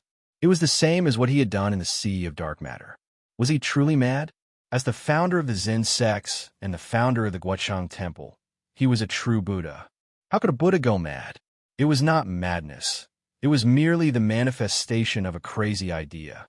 The idea of destroying the bodies of the humans and letting them exist in the grand nirvana in the form of their souls, even the remnant souls, had been the joyous monk's idea all along. The so-called craziness was because he had chosen this absurd path when no other path could be taken. Chao Yuan walked to a room in the deep end of the battleship. It was a large room with a transparent glass coffin in it. The fairy skeleton of General Li was lying in the coffin in silence, his eyes closed, surrounded by the fairy cranes and the propitious clouds. Standing outside the huge transparent coffin, Chao Yuan remained reticent. The most outstanding human minds had either gone mad or died because they couldn't find a way out. How could the threat of the Sea of Dark Matter be resolved? Both General Li and the joyous monk had been pondering this question for a long time after their ascension, but they hadn't found the answer yet. Chao Yuan felt a bit sad. All of a sudden, he didn't want to pay any attention to what was going on here. The Emperor and the immortal Jingyang could find a way out for themselves. Chao Yuan thought that he, as a junior, should find a way out for the joyous monk. He left the battleship with the iron broadsword on his back, heading toward the deep end of the space. He intended to send the joyous monk off, to send him the true peace. A huge battleship approached the Heavenly Street slowly. The Heavenly Street was the largest space transfer port in the Scorpion Tail Nebula. It was located among the exits of a dozen space passageways, so its location was very good. The huge battleship was extremely large, with a length of more than 30 miles. It was a special transport facility rarely used by the military of the Federation of the Milky Way. In comparison, the Heavenly Street Transport Port looked small, like a toy for children. The transportation port on the Heavenly Street had been prepared for the transportation of all kinds of materials. Countless mechanical arms reached into the space, sending all kinds of materials to the huge battleship in a steady stream. It was a magnificent scene. There were tens of thousands of civilians on the battleship, and they had no idea what those mechanical arms were doing. Most of them were standing by the windows and pointing at the various shops and buildings in the transfer station, discussing with curious and excited expressions on their faces. These civilians came from a planet in the early stages of development in the Scorpion Tail Nebula and were on their way to evacuate. Many monsters of the Sea of Dark Matter had come out from the crack in the space of the Heavenly Fire Industrial Base. Most of them had been wiped out by the fairy swordsmen In Shung and the battleships that arrived later, but some of them had drifted to the deep end of the space. According to the calculation of the central computer, the monsters of the Sea of Dark Matter would probably pass by the planet that was in the early stages of development 3 years later. As such, the inhabitants of the planet had to be evacuated in advance so that they could be wiped out later. Of course, the most important thing was to prevent the second infection. In ancient times, this was the same as fortifying the walls and clearing the fields. The evacuation of tens of thousands of people was much easier than the initial plan of evacuating 700 million people. The military had only dispatched one of the largest transport battleships to accomplish the task. The civilians who were evacuated were not dissatisfied with the decision. After all, this was the first lesson they had received in the civic education since they were young. Moreover, the facilities on the battleship were very good, even more comfortable than the residential areas on the surface of the planet. More importantly, the government promised to send them to the colonized planets with better conditions on the main planet region. During the journey from the early stages of development to the Heavenly Street Transfer Port, they could see nothing but the dark space and the seemingly unchanging stars outside the windows most of the time. It was rare to see a transfer port, so the residents who didn't have many opportunities to travel in space to begin with were very interested in it. It was then that a ray of light suddenly appeared in the deep space of the transfer port, and they could vaguely see a disc-shaped object.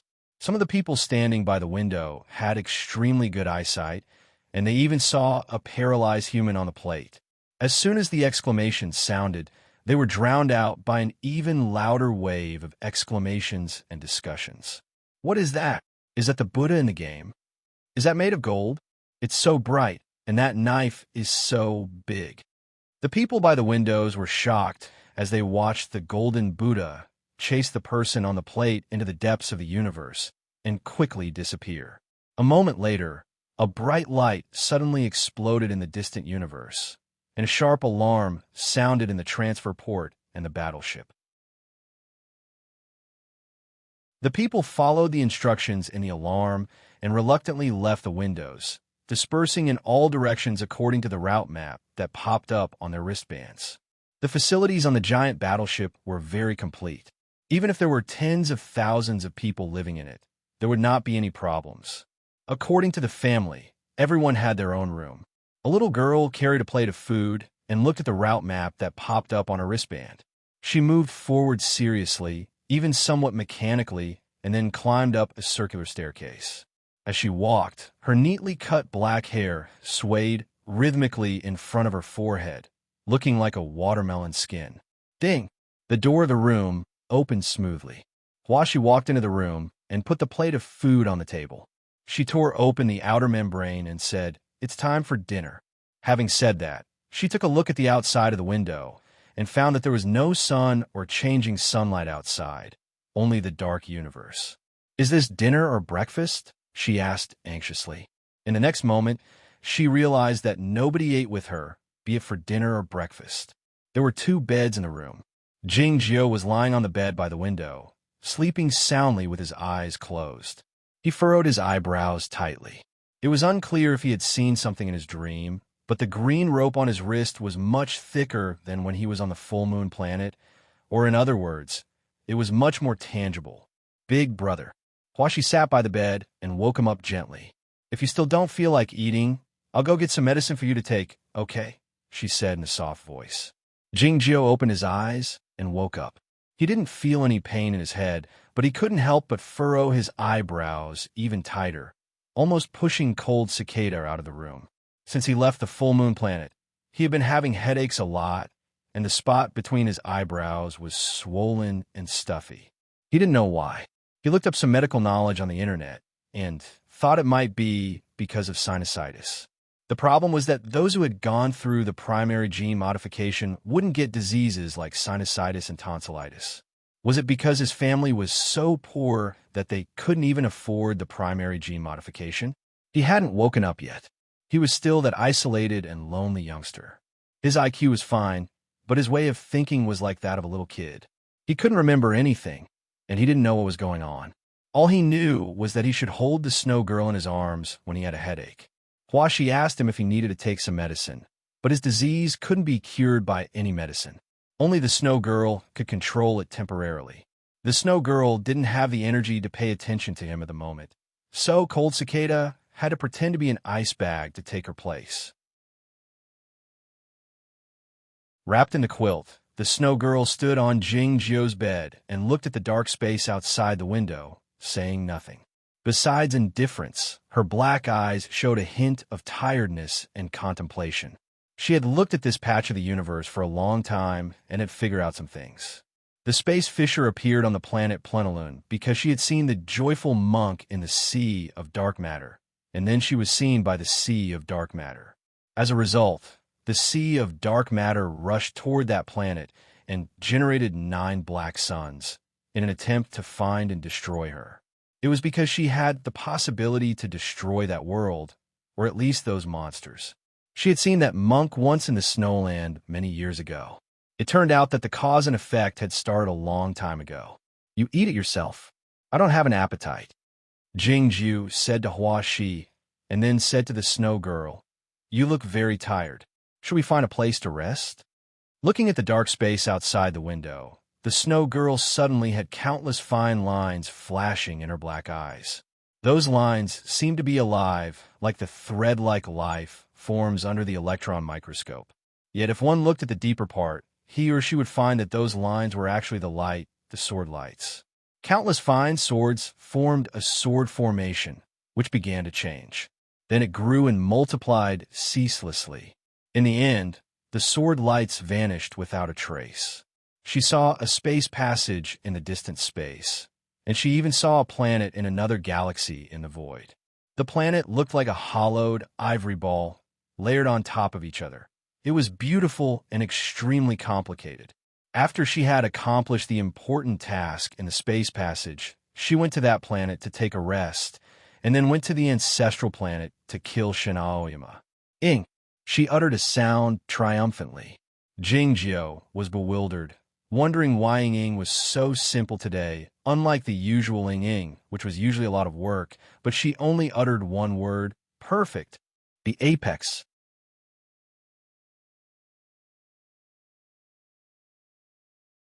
Chapter 976. Huashi wondered what they were chatting about. She didn't think too much about it. She sat by the table and started eating. She scraped the plate with a small plastic spoon, drawing many lines on the half-frozen food. It was unclear whether it was because the food tasted good that day or for some other reason, but she was in a good mood. She hummed a song while eating.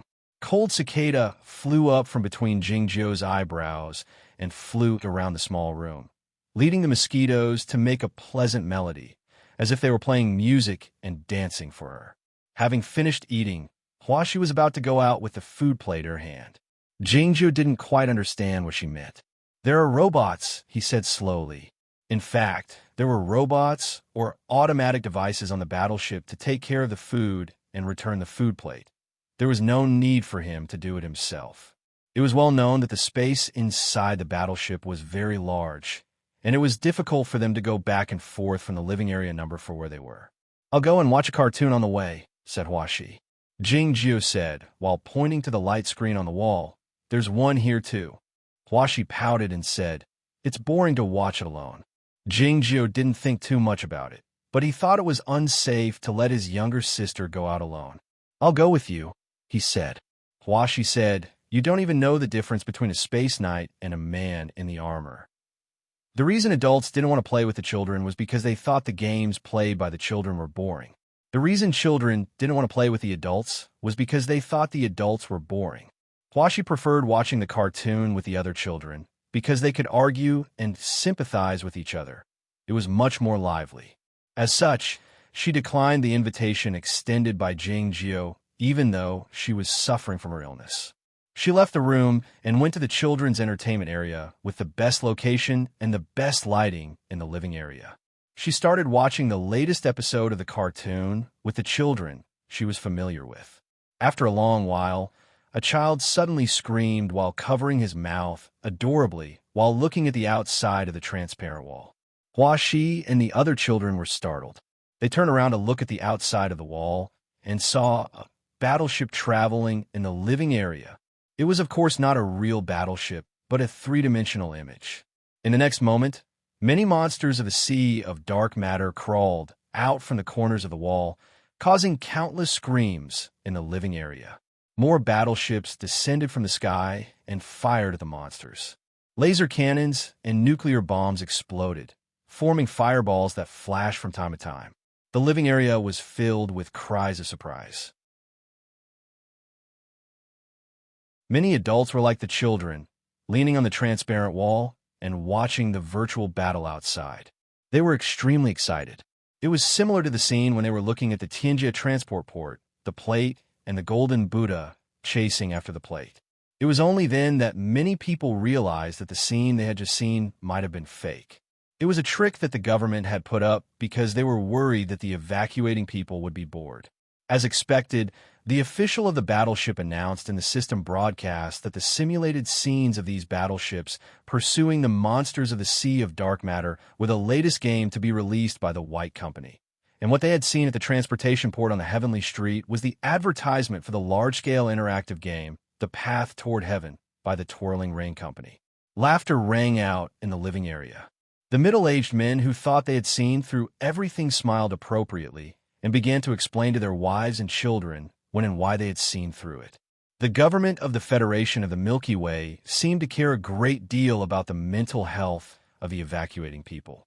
They were worried that they would be bored, so they announced many measures.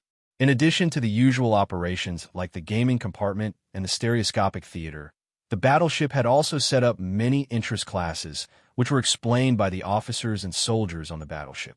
The qualified members of the evacuating populace were also invited to participate in the activities. In the end, the battleship introduced many contests and indicated that the winners would receive generous prizes. Hearing this, Huaxi's eyes beamed. She lowered her head and started reading the words on the bracelet. Her eyes grew brighter and brighter. In the end, she gave up watching the cartoon and ran back to her room. She pushed open the door forcefully and yelled, Big brother, are you going to participate in the interest classes?" Jingjio sat on the bed by the window, holding the snow girl in his bosom. The snow girl's small round hand was pressed against the center of his brows. It seemed that she was treating a patient. Hearing Huaxi's voice, Jingjio opened his eyes and shook his head to indicate that it was not necessary. He had taken various interest classes in the administrative center of Foggy City for a year. After he won the prize, he had lost interest in them. Huaxi asked while tilting her head, "What about the contests? There are a lot of prizes." With the help of the snow girl, Jingjio felt a bit better, but he was still a bit sleepy and not interested in them. Huaxi ran to the front of the bed and said earnestly while looking into his eyes, "There are many kinds of contests, including your favorite game, Space Army Chess." Jingjio thought about it carefully and was sure that his favorite game should be Gamoku in a row. As for Space Army chess, it was more like the most painful memory. It was then that the broadcasting system in the room suddenly made a sound, asking all the populace to pay attention. Look, it's going to be announced, Huashi said happily. What came out of the system had nothing to do with the interest classes or the contests. The standard time is 11 o'clock tomorrow. Our battleship will enter the Jia Lei Passage. Everybody, please get ready to watch the scenery and get ready to pass through. The Jia Lei Passage was a famous space passage in the Federation of the Milky Way. It was impossible to observe in the warped hole, and the spacecrafts were not sure of their displacement, so they had no concept of speed. As such, it was impossible to determine the length of the passage. According to the scientists, the twisted space passage had no length in the first place. The standard to distinguish the space passages was the length of the passage. The Jia Lei Passage was the passage from the Scorpion Tail Nebula to the main nebula, and it was the passage that took the longest time to get through. That was why the battleship informed the evacuating populace not to forget to watch the scenery and take pictures the next day. As for the preparation for passing through the passage, it was to remind the populace that there was no network in the space passage, so they had no way to contact the outside world. As such, they should quit the game in advance or download the 3D movie. As far as Jing Jiao and the Snow Girl were concerned, this passage was meaningless, at least not until tomorrow. Tomorrow would come soon. For some reason, the Snow Girl jumped into Hua Xi's bosom, and Cold Cicada landed on her head. This meant that Jing Jiao would participate in the contest. Jing Jiao had a bad memory, but he still recalled the bad memory of being pounded on his chest by the Snow Girl with her small fists after he lost to the little fatty in the contest. Guided by the lights of the battleship, the tens of thousands of evacuating populace managed to maintain their biological clocks. It was 7 o'clock in the morning, the standard time of the Federation. Soft and low-pitched music was playing in the living quarters, and steam was coming out from the rear ports of the self-heating beverage machines. The cleaning robots had just finished their last task and retreated to the passage onto the cabinets. The floor was as smooth and clean as a mirror. A few drunk people were lying in a corner in the distance. They must have been out for a whole night. The battleship would provide everyone with a limited amount of hard liquor according to the number of their bracelets, but it was not a problem for these drunkards. After all, it was not difficult to borrow someone's bracelet and ask for a cup of liquor. Huashi held the Snow Girl in her arms and held Jing Jiao's hand. They came to the second row of the dining area and found her favorite food. Then, she took him to pour 2 cups of protein drinks and started eating with relish at the table. Perhaps it was because she didn't have to cook for herself. The little girl was very enthusiastic about eating. As they were eating, some populace who had gotten up early came to the dining area. Some of them greeted them in a friendly manner, asking them which district they were from and why they hadn't seen them on the planet before. It was well known that there were only tens of thousands of inhabitants on the planet that had just been developed, and the interpersonal relationships that were much closer than in other places. Jing Jiao didn't explain it to them, and Huashi didn't explain it either. As such, the conversation couldn't continue. In fact, this was the first time the two of them had appeared in front of the people and the surveillance equipment. A pair of brother and sister holding a snow-white doll was a conspicuous combination, especially after the invasion of the Sea of Dark Matter on the full moon planet. Yet, they couldn't be seen on the surveillance equipment, as if they had vanished into thin air. It was quite amazing, and if they wanted to, nobody could even see them. After killing the 9 Dark Ones and getting in touch with the Dark Region, the Snow Girl seemed to have absorbed some new rules and comprehended some new magic. Yet, why did she choose to come out and take a walk today when she hid in the underground sewer and didn't want to be discovered by the central computer? One had to know that this was a risk. After breakfast, they didn't go back to their room. There were many more populace like them. It was because they had to enter the Gray Passage at 11 o'clock, and there was not much time in between, so it was unnecessary for them to go back and forth. It was probably for this reason that the activities began at 9 o'clock in advance. The sound of music could be vaguely heard in the distance, and the sound of the skateboards rubbing against the high-strength glass could be heard in a transparent isolation room high above. The cheerful atmosphere in the living area grew stronger. Jingjiu and Hua, she carried the snow girl to the concert hall at an angle of 170 degrees and listened to the musical for a while. Then, they followed the crowd to the public stage on the 7th floor. Standing on the periphery of the crowd, they watched the populace and the soldiers performing various kinds of performances. Some were performing acrobatics, some were singing, some were playing musical instruments, and there was even a civilian who insisted on sparring with the warship's officers in terms of martial arts cultivation. However, he was hit in the nose the moment they met and was carried to the infirmary. Huaxi asked Jingjiu if he wanted to play the piano, but he shook his head. Suddenly, there was a hubbub from somewhere. It turned out to be a puzzle game on the card table. After half an hour of intense competition, the winner had finally been decided. Huaxi was even more interested. She pulled the corner of Jingjiu's clothes and squeezed to the side, looking around curiously. Suddenly, she saw something and said with bright eyes, "Brother, it's your favorite game, Space Army Chess." There were 3 chairs on the platform near the French window. Hundreds of 3-dimensional light carved chess pieces were suspended in the air on the platform in silence. A middle-aged man with no hair sat in the chair in silence. From the discussions of the people, the brother and sister knew that this bald man was the chief engineer of the preliminary planet development. It was said that he was a top student from planet Tianpu's Northwest University, China. He had just won 5 contestants in a row, and he actually felt lonely as a master. It was just a game to kill time, so there was no need to worry about how many credits he would lose. Moreover, humans always had a high opinion of their own intelligence, so the master engineer did not feel lonely for too long. Soon, the next opponent came. Then, without any accident, the man was defeated in a very short time.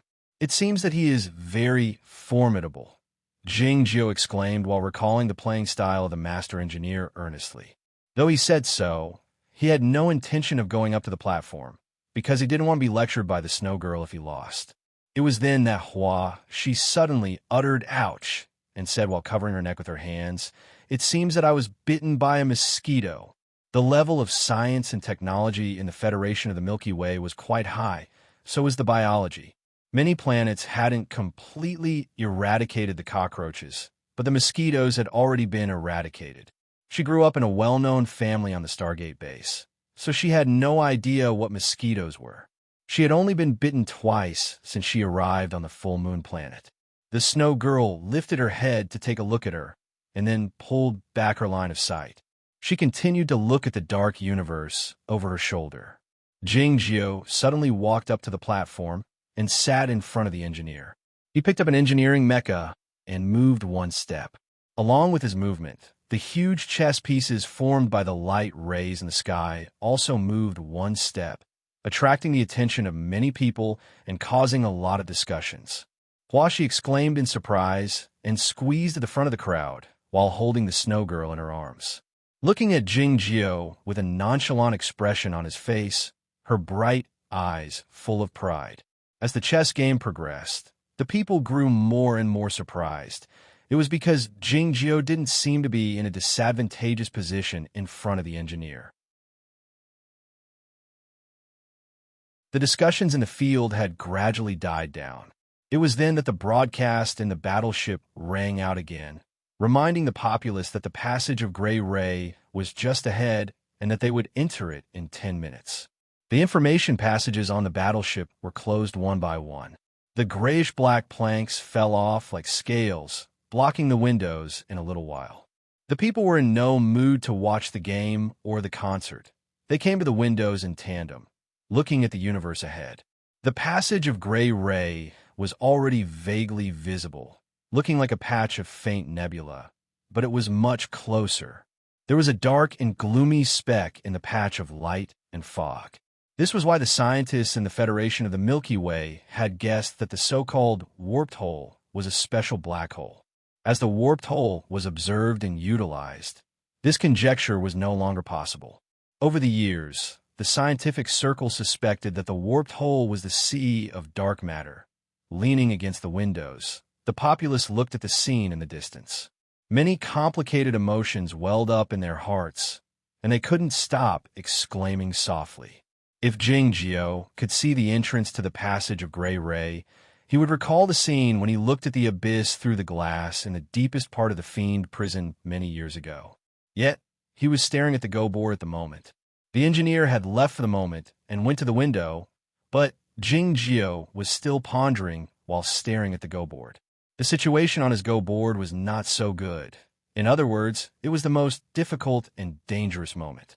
As a result, the engineer could leave so easily, but if he made a slight mistake in his next move, he would lose the entire game. The passage of Gray Ray was like a hole leading to the abyss. On the other side of the hole was the boundless dark universe like the abyss. More than 200 battleships were parked in the universe in silence. The main laser cannons, the electromagnetic ring cannons, and the powerful plasma firing platforms had all reached out from the battleships and aimed at the exit of the passage. In the command battleship in the front, Chunya stood by the window expressionlessly, and the two devil fairies in black stood behind him in silence. In other parts of the universe, more battleships and more immortals were on their way here. The top.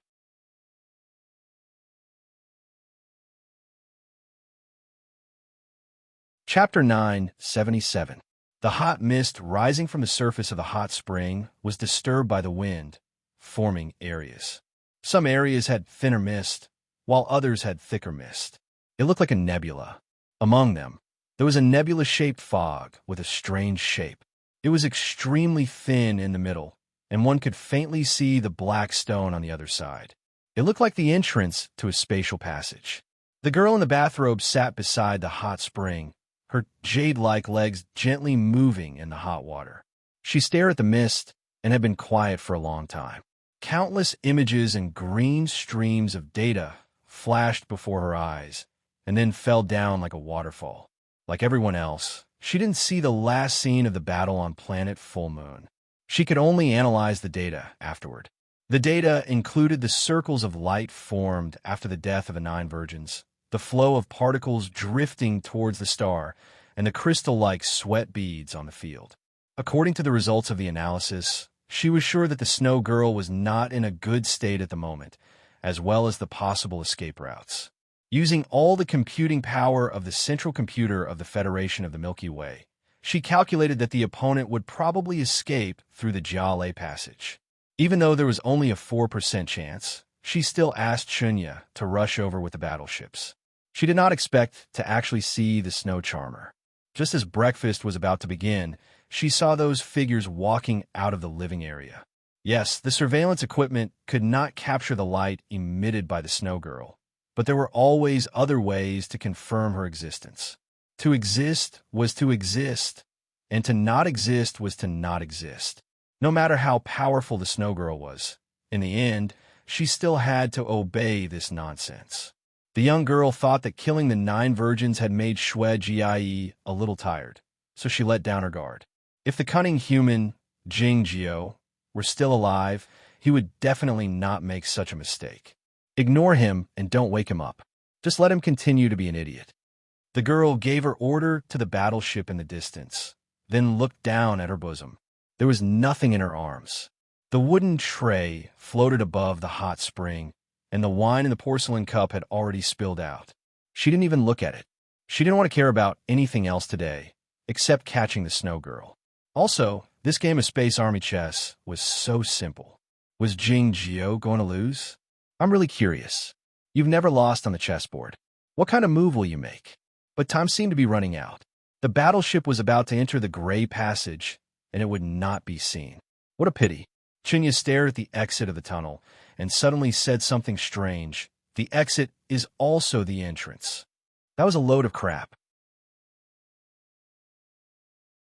The so-called nonsense was meaningless repetition, but humans were always willing to do such things, such as today. The 2 demon immortals in black did not have any reaction. They knew that this sentence did not have any profound philosophical meaning. It was just an unconscious murmur in his nervous state.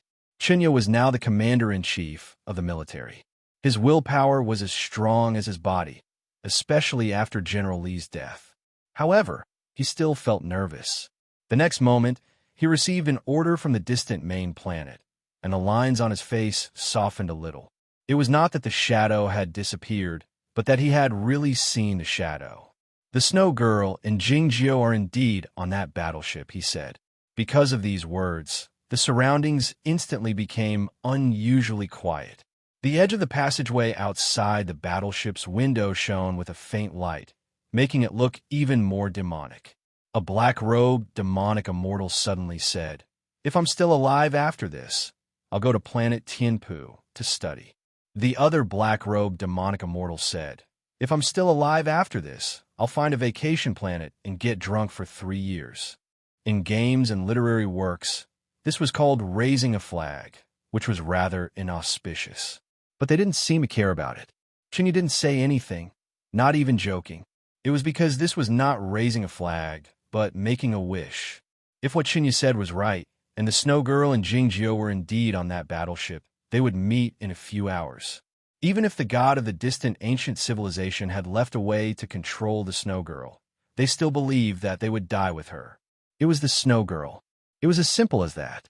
The battleship system suddenly issued a warning tone, reminding them that the Scorching Sun battleship had passed through another passage and arrived in the same universe as theirs. Thinking of the scene where the middle-aged man in the gray checkered shirt crippled the merry monk, Chunya said after a moment of silence, "Don't fight him alone." The two black-robed, demonic immortals revealed a self-mocking smile and said, "It's still nonsense."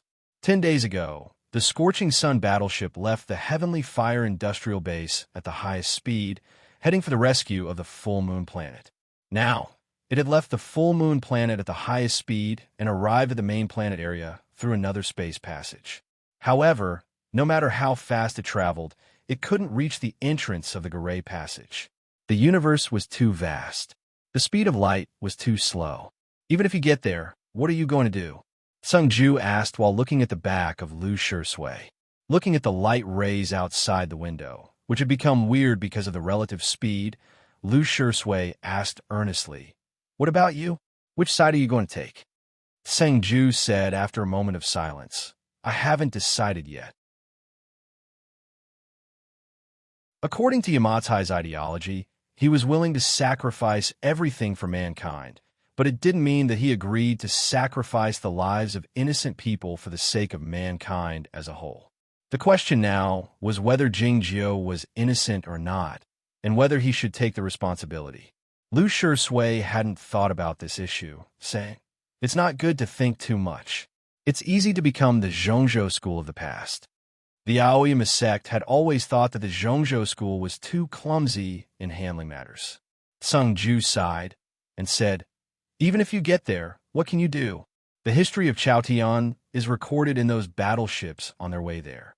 The Snow Girl is no match for them, even if she is in her heyday, not to mention that she must be extremely tired or even weak at the moment." Lu Shui fell silent. If the queen couldn't even break through this siege, what could he do no matter how powerful he was? He suddenly sat down on the ground and took out the magic treasures like the 10,000 soul banner, the first child sword, and the city guard pen, and began to check and nourish them. "What are you going to do?" Sung Ju asked. Lu Shui said with his head lowered, "The seniors are indeed very powerful. I need to think about it." Sung Ju knew that the seniors he referred to were the ascendants of the previous generations like himself. "What are you thinking about?" he asked confusedly. "I've thought it through." Lu Shui lifted his head and said, "I can kill 3 people like Chunya. If I'm lucky, I can kill one more." The battleships, scattered in various parts of the universe, suddenly headed in one direction, which was quite eye-catching. Even if they didn't have the right of access to the central computer, they would know that something significant would happen on the other side of the Jialei passage, simply by looking at the changes of the light spots on the star maps. Ran Handong sent the data she had found to Zhao Leiyu. Looking at the huge battleship approaching the entrance of the Jialei passage, Zhao Leiyu said, "Jingjiu is on it." Ran Handong felt worried. "Shall we strike?" she asked while looking at the grassland in the north of the main planet. Zhao Liu uttered him softly. Ran Handong asked nervously, "How can we get there?" The gravitational field in the deep part of the grassland had been activated. Countless snowflakes were flowing down, forming a huge snowball that covered the mountains and the hot spring in the mountains. It was a difficult task to kill the young woman in the bathrobe by the hot spring, not to mention that her opponent had prepared in advance. Zhao Liu said, "I'm not the one who did it." The entrance of the Jialei passage was getting closer and closer. The black spot had gradually turned into a black sun, which was even darker than the background color of the universe. Unfortunately, the evacuees on the battleship didn't see the scene. The composite board outside the window of the battleship had been lowered, blocking all the starlight. Most of the passageways on the battleship had been shut down, except for the control system of the crystal engine. The populace went back to the living quarters to listen to the concert and watch the game. The engineer and those who were interested in the Space Army chess had returned to their original spot. Many people were still discussing the scene they had witnessed and what would happen next. As the members of the exploration team of the planet, it was the first time for many of the populace to travel such a long distance in space, and it was also the first time for them to pass through the rumored warped black hole. As such, they were very excited. Some of them didn't care so much about it. They waved their hands to signal for Jing Jio to play chess. It was evident that Jing Jio was in a terrible situation. He would lose if he made one more move. The populace realized that they had been watching the scenery for more than 10 minutes, but he still hadn't admitted defeat or made a move. They couldn't help but feel anxious. The engineer was also a little surprised. "Do you want to leave?" Huashi was also thinking about the same question. Should she leave? The countdown to enter the Jialei passage had started. A number was displayed on a green screen, and it kept getting smaller. At the same time, some mechanical and electronic sound was heard. 17, 16. When the countdown reached 10 seconds, the battleship would reach the tidal zone of the warped black hole. Before that, it would enter a state of complete isolation. For safety's sake, it was better to leave first. As for the historical moment of Jing Jio losing, they could just watch the video later. Huashi pouted. 13, 12. She blinked and was about to leave. 11, 10, 9. She blinked and realized that she couldn't leave. She was still standing at her original spot. The populace was looking at her with a strange look. No, they were looking behind her. It was unclear when Jing Jio had left the platform and stood behind her. He raised his right hand and used his long fingers to press against the back of her neck. His neatly trimmed nails had become the sharpest and thinnest metal wire in the universe.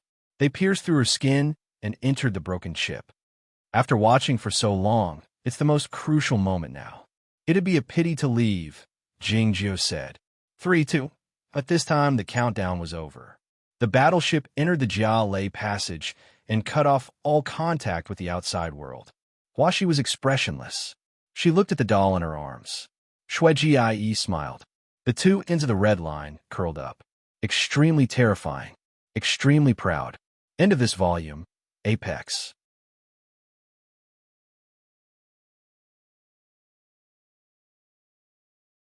Chapter 978. Look, the bright green days are rushing to the poor hometown.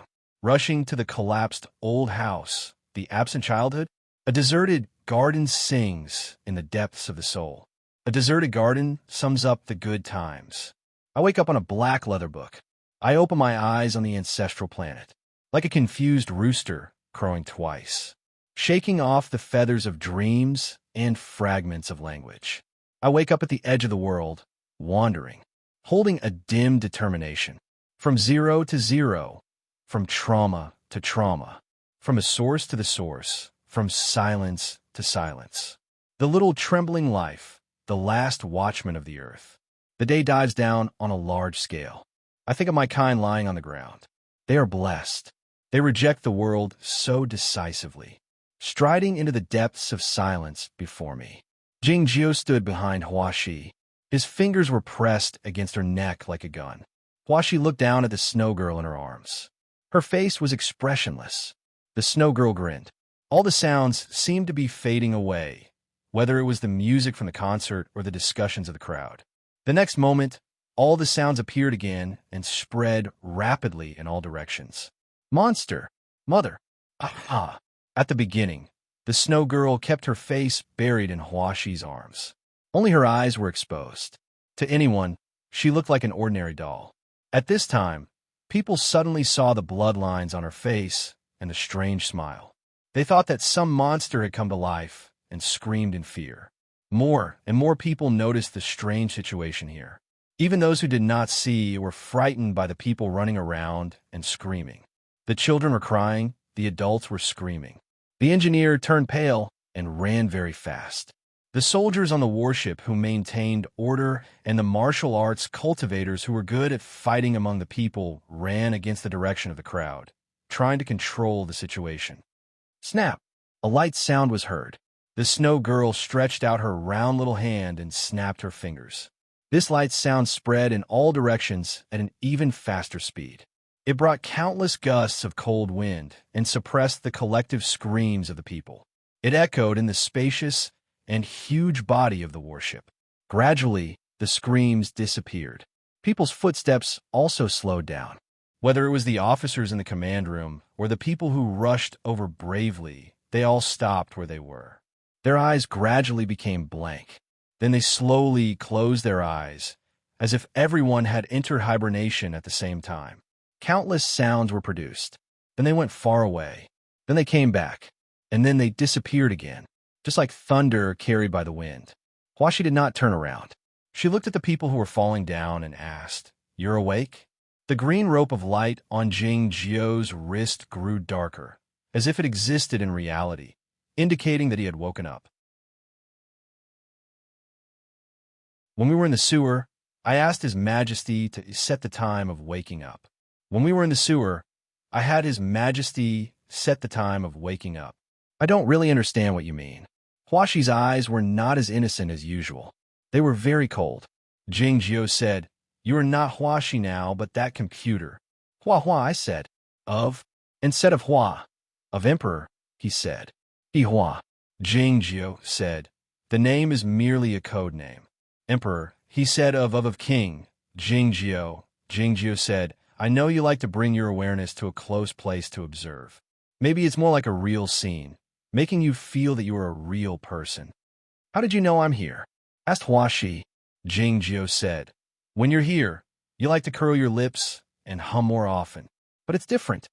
He had been observing her from the main planet to the 857 base, and then to the holiday planet, and he had noticed many details. He even suspected that she was already in this little girl's body during the selection of the priestess of the Stargate. Huashi curled her lips and said, "It's just a habit." It was a habit to curl her lips, hum her lips, or to Huashi to watch the thing she was interested in. As soon as she said that, a soft crack came from the back of her neck, as if something had broken.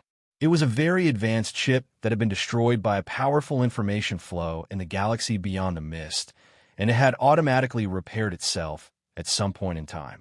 It used to be a habit of human beings. Even if you found out that the chip had been repaired, how could you be sure that I would arrive? Huashi turned around and looked up at him. Jing Jiu said, "His Majesty and I had discussed it. We would create the scene you wanted to see, but we would cut off any possibility of you seeing it through the network or the radiance of the charter. In this way, you might arrive in this body out of curiosity." She opened her eyes wide and asked curiously, "Why couldn't I arrive in other monitoring devices?" "Because you wanted to be a human," replied Jing Jiu. The automatic report of the computer in the system of the battleship indicated that they had entered the Gray Passage. Now, this battleship and the people on it were isolated from the outside world, and they would be unable to contact the outside world for a long time. Huashi sighed and said, "You guys are really accurate." Jing Jiu said, "I hadn't woken up yet at that time. It was His Majesty who calculated it." Huashi curled her lips again and put the snow girl on a table beside her. The snow girl waved her hand to sweep away the cups on the table and squatted down. The orange juice was spilled on a certain sleeping citizen. It looked a little indecent. What I wanted to do was very simple. I left the last move before entering the space passage. Jing Jiao continued. If you had been willing to continue watching, I might not have needed to wake up. Huashi snorted and said, I've been to the warped hole before. That was because you were curious. When you discovered this problem, you never came back because you couldn't connect to the network here. Jing Jiao looked into her eyes and said, Then you wouldn't be able to control the central computer and then control human civilization. Huashi was silent for a while and said, This is a good game. Yes, this was a game that Jing Jiao and the Snow Girl had prepared for the girl. When they landed on the full moon planet and found the Snow Girl in the underground sewer, the two of them had a short spiritual communication. During that spiritual communication, they had made all the preparations, and then Jing Jiao fell into a deep sleep until he woke up today. Otherwise, Jing Jiao wouldn't have taken the risk to leave with Huashi at the end of the battle in the galaxy beyond the fog. The body of this little girl was a container that contained the soul of the girl in the bathrobe, or rather, the consciousness of the computer. All in all, this was the body that she was most used to and liked. She could observe Jing Jiao and the Snow Girl at a close distance, and she could leave as long as she had the chip and the network. It was absolutely safe, so this body was her first choice. However, the chip on the back of her neck was destroyed, and the battleship was in the isolated warped hole, so she couldn't leave. As a result, she became a being that could be touched, sensed, and killed. Jing Jiao said, I woke up for a brief moment on the basketball court to see if you were there. At the time, he and the Snow Girl were slaughtering the monsters of the sea of dark matter on the surface of the planet and the 9 dark ones in the sky. Both Jing Jiao and the Snow Girl had glanced to Huashi a few times during the intense battle in order to confirm this fact. The Snow Girl intentionally left a few milliseconds before she destroyed the satellites, the chip, and the entire charter network. She intended to use this magnificent battle to attract her to come here. To their surprise, she was still Huashi, and that person didn't come. As such, Jing Jiao had no choice but to sleep again. Jing Jiao said, I didn't expect you to come to the battle that day, but this clumsy Go game attracted you instead. Huashi curled her lips and said, Maybe it's because I predicted that you would win that battle, and I wanted to see you lose. She continued expressionlessly. In fact, I just predicted that there would be danger on the other side, and I didn't want to make the planet look too ugly. But this is merely a regular Go game. It's not a big deal for me to come and have a look. Do you think you can guess it? Jing Jiao said, This is an interesting idea. The corners of Huashi's mouth curled up even more as she said, I don't understand one thing. Even if I showed up at that time, there was no space passage on the Moongazer Serpent. What were you going to do then? Kill me directly? Or like now? Jing Jiao said, If you went to the other side, all the networks would be frozen and destroyed in the next moment, and you'd be trapped in this body as well. Huashi said, It's different. There are many networks in the underground of that planet, and those 9 million people have bracelets on their hands. The Snow Girl suddenly uttered a gurgling sound. Jing Jiao listened attentively and translated to Huashi, If that were the case, she would throw you into the sea of dark matter. Huashi was taken aback. After a while, she sighed. She is indeed a ruthless and unfeeling prison master. She is truly unfeeling. Noticing the term prison master, Jing Jiao arched his eyebrows slightly. Huashi said to the Snow Girl, Don't be naughty anymore. You have an agreement with God back then. God has prepared so many methods to wipe out the sea of dark matter. He is one of them, and so are you. Do you want to betray him? This was not unexpected. The joyous monk believed that the Snow Girl was the only hope to wipe out the sea of dark matter. The Snow Girl didn't respond, and neither did Jing Jiao. This was expected. It was none of Jing Jiao's business. Jing Jiao said, Nobody can order us around. Huashi said in a mocking tone, Why did you hide from me for more than a year? It's not necessary now, said Jing Jiao. Regardless of what method God had prepared for her, she couldn't control the Snow Girl anymore. It was because he could kill her at any time. As he said this, Cold Cicada flew up from the top of the Snow Girl's head and landed precisely on the back of Huashi's neck. Huashi sensed a slight pain, knowing that she had indeed been bitten by a mosquito this time. "You're so annoying," she snorted. Jingjiu uttered, "Hmm," suspiciously, not sure if she was truly expressing her emotions or acting like a little girl. Huashi said with a faint smile, "Well, I admit that I've been caught by you people. At least it's this me. But so what? Do you really think you can kill me? As long as there are chips and electric waves, I'll be there. If you kill this me, there will be countless of me." She would be there wherever the radiance of the charter was. She was everywhere and would never die. This sounded like a problem, but it was not a problem for Jingjiu. Jingjiu said, "I asked Nanchu the same question back in the ruined temple in Chaotian. His answer was that this him was dead, and that him was him. Are you willing to sacrifice this you to create another you?" The smile on Huashi's face faded away gradually. I was the cognition of self. It was the continuous existence of the thought. It was the projection of the cognition of the world on one's own body. Since they realized the existence of I, countless philosophers and people who were willing to think had been thinking about what I was, and they had given countless definitions. Regardless of how they defined it, the thinker would have a simple and clear answer in the end. I is myself.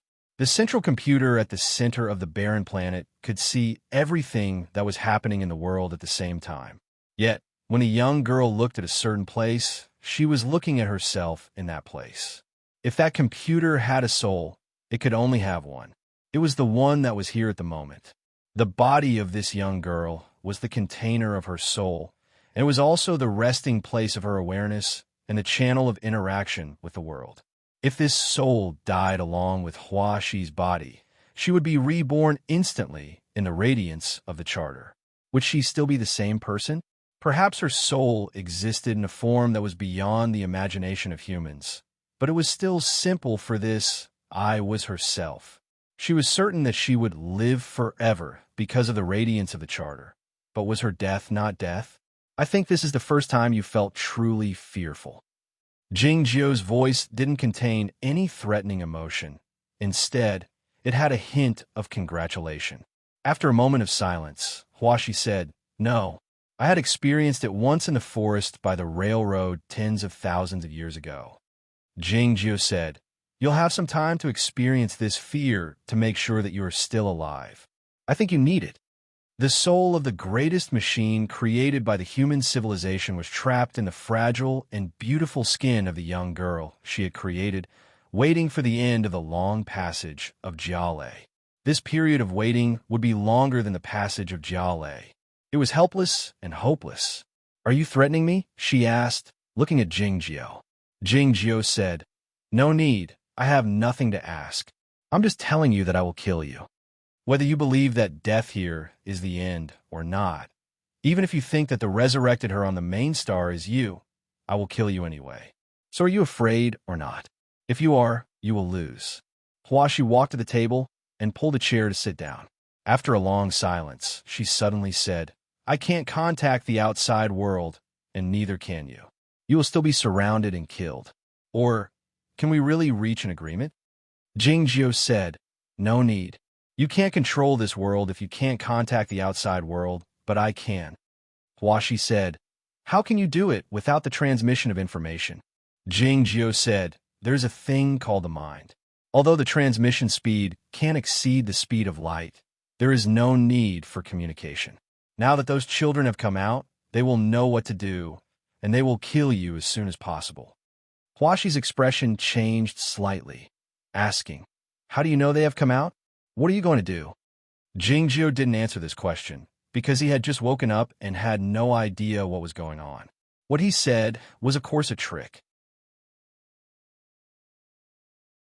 Now that he was certain that Zhao Liu and those children had come out, he was certain that they would know what to do at the critical moment.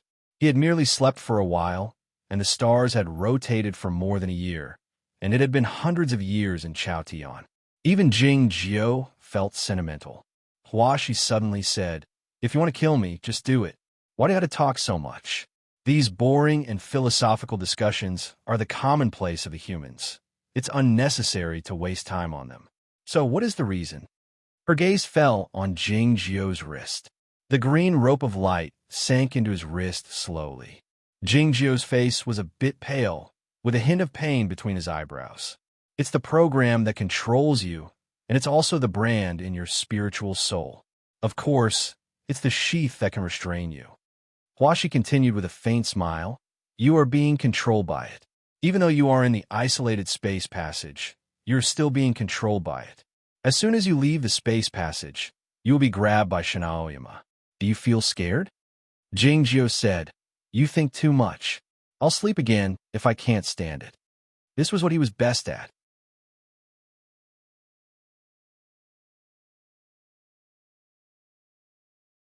Chapter 979. By the edge of the atmosphere of the main planet, the observation platform was hovering in silence like those distant space stations. They walked up the stone steps from the building, past the pavilion, and climbed up the cliff.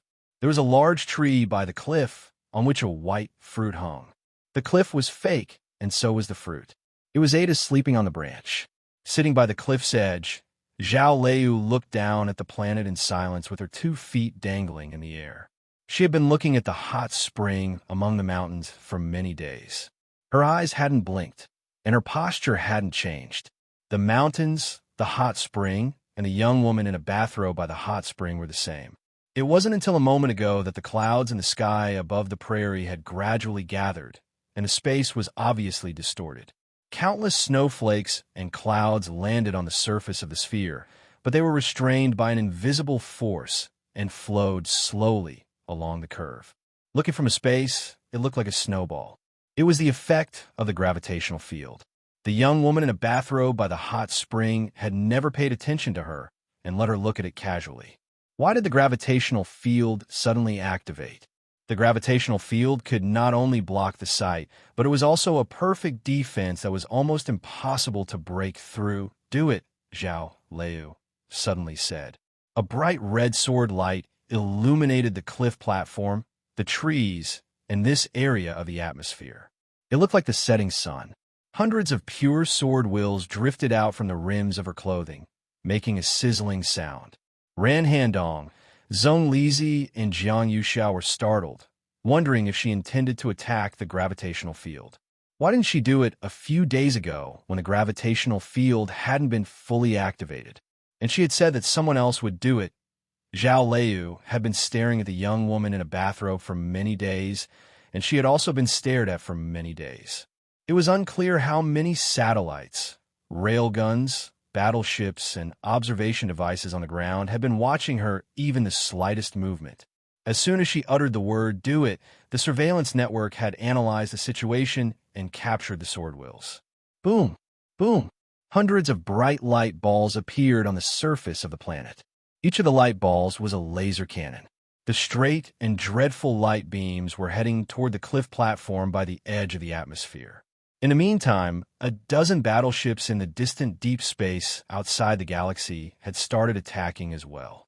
What was more troublesome was that the main railguns outside the atmosphere also fired at the same time. In a very short period of time, the main planet's defense system was fully activated and launched a destructive attack on the cliff platform. Countless beams of light and long-range weapons shook the entire planet, and even the entire galaxy. Without a doubt, this was an attack that had been planned for a long time and had gone through countless calculations. It was also an attack that was designed to be supersaturated. Since the female priest could be regarded as the protector of the Federation of the Milky Way, she would be protected by the entire Federation of the Milky Way. Zhao Liu's intention to attack her would definitely cause a strong reaction, just like now. Except for the war against the Sea of Dark Matter, the Federation of the Milky Way had never employed such a large amount of energy on a single target in the history of the Federation of the Milky Way. Would Zhao Liu be able to withstand such a large-scale attack? Even if she could survive this violent attack, what about Feng Jitai, the cliff, the 3 girls, and the tree? As soon as the red light of the thoughtless sword appeared, it was drowned out by the countless lights that illuminated the universe. The faces of the 3 girls turned pale under the light.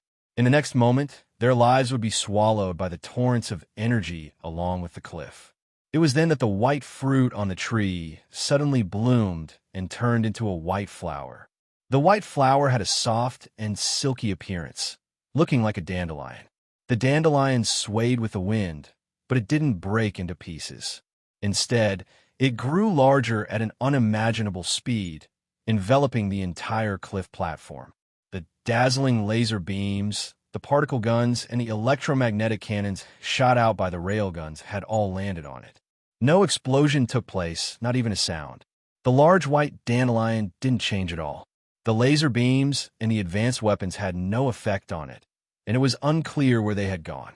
It was like a raindrop falling into the ocean or a breath falling into the clouds. There was a large space station that belonged to the Science Academy of the Federation on the orbit of a few thousand kilometers outside the atmosphere of the main planet. A handsome middle-aged professor stood in front of the light screen, remaining silent. The workers and scientists in the space station looked at the scenes on the light screen and the reports and analyses of the surveillance data transmitted from various places. They were shocked, speechless, their faces pale, wondering what was going on. This place was not the headquarters of the attack, and the handsome middle-aged professor was not the commander. The attack was a program generated by the central computer of the Federation. All the military had to do was execute it. Yet this middle-aged professor was not an ordinary person. His name was Cheng Shuang, the president of the Union of Tianpu University, a man who was superior to the scientific circle of the Federation of the Milky Way and an ascended ferryman from Chaotian. His name was Cheng Shuang when he picked the flowers at the Dongi Taoist temple. Seeing the large white dandelion on the light screen, Cheng Shuang raised his eyebrows, knowing that the attack had failed. The red sword light had left the cliff platform and landed on the surface of the planet before the attack arrived. However, he was not worried about the situation on the surface of the planet. That person was protected by the gravitational field, so he was safe. What he needed to deal with was the cat. The divine animals of Chaotian were more powerful than the human cultivation practitioners after they came to this world. However, the cat had blocked the attack of the whole planet stupidly. Even if it was not wounded severely, it must have consumed a great deal of fairy energy. How could it withstand his thunderous attack? The large white dandelion swayed slightly at the edge of the atmosphere, as if it were being swayed by the wind. It was Ada who was shaking his head. It was easy to imagine how big he was now, since he was holding the entire observation platform in his stomach. He looked rather naive and adorable when he shook his head, but the expression in his eyes was full of disdain and mockery, which meant, "You guys are not good enough." In the gloomy cliff, Jiang Yuxia held a pillar in the pavilion with a pale face. Ran Handong looked at the white hair falling down from the sky with widened eyes. Zhong Lizi guessed that it was Ada. She reached out her hand to touch him curiously. Feeling itchy, Ada sneezed. An unimaginably violent airflow came out from his mouth and nose, tearing apart the protective shield outside the observation platform easily and causing the thin air at the edge of the atmosphere to form a windstorm. Countless extremely hot light particles were spurted out from its body along with the storm. A few satellites nearby and one of the orbiters were instantly hit with many holes, falling apart. Those light particles were the remnants of the previous supersaturated attack. Had he swallowed all the lasers, particle guns, and electromagnetic weapons into his stomach? Was it like the starlight? Evil creature, I'm Chung of Dongi. The handsome middle-aged professor yelled at Ada sternly after he left the space station and flew to the edge of the atmosphere. Before he could finish his sentence, it was because Ada had already struck. A hairy and adorable hand reached out from the huge white dandelion. A few bright cold lights appeared as the tip of the paw reached out. The cat waved its paw. A few obvious cracks appeared at the edge of the atmosphere. The immortal ascendant of Dongi Dao, Cheng Shuang, was hit before he could react. The cold lights were the paw lights and the sword lights. They were the true, experienced, and pure sword work of Aoyama. His cloth was torn to shreds along with the tearing sound. Cheng Shuang disappeared from the original spot, turning into a flash of light and heading toward the deep part of the dark space. Bitch! A cold intent flashed in Ada's eyes. I'm the White Ghost, the principal guard of Aoyama. What an evil creature. All the cities on the surface of the main planet were in a state of chaos. The alarms and screams could be heard everywhere. It was unclear whether the sea of dark matter had invaded the cities or the terrorists had done something. The people fled in all directions. In an apartment building, the alarms had been ringing for a while. A couple was about to evacuate to the underground construction. The husband found his wife standing by the window in a daze while holding a few pieces of clothing. He couldn't help but yell angrily, "What are you doing there?" Looking at the sky outside the window, the wife murmured nervously, "Cat, cat." The husband was even more irritated. He ran behind her and grabbed her arm, yelling, "What's so nice about a cat?" The wife yelled while pointing at the outside of the window crazily. "Have you ever seen such a big cat?" The husband was taken aback. Looking at the sky outside the window, he opened his mouth wide in shock, unable to utter a word. More and more people noticed the peculiar phenomenon in the sky. The screams could be heard in the streets and buildings of various cities. Some people even passed out due to the fear. There was a white cat in the sky. The white cat had a huge body, and the long hair hanging down looked like the clouds. The cloud-like hair seemed soft, but with just a gentle brush, a space elevator was broken. It blocked the light of the distant star, and a shadow cast on the surface of the planet stretched for thousands of kilometers. Ada landed in the northern hemisphere, but it didn't cause the earth to shake, mountains to shake, and tsunamis. It was as soft as a real dandelion. There was a grassland in the northern hemisphere, and there was a huge snowball in the grassland. It was the mountains, the old city, and the hot spring covered by the gravitational field. Just as the immortal from Dongi Taoism thought, no one could break the gravitational field by force, not even Zhao Liu's thoughtless sword. But that huge snowball in front of Ada looked like a real snowball. Ada raised his right paw and fell on the snowball, like a playful kitten holding down the ball of string thrown by its master. A soft sound was heard. The whole planet heard this sound. Snowflakes were falling, the north wind was blowing, and the clouds were broken.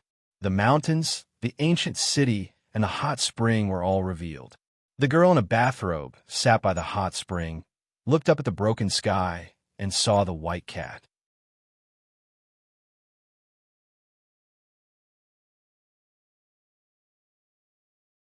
Chapter 980.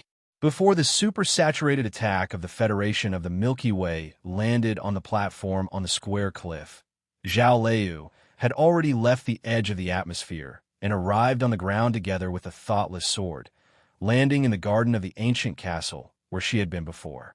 The thoughtless sword had the fastest speed among the main swords of Aoyama. She had the acquired shapeless sword body, and after studying the ghost sword method left by Nanshu with Lu Shisui, she possessed a speed that was beyond the imagination of the immortals who had ascended. The branch Qing had perched on had been broken into two halves, falling onto the grass.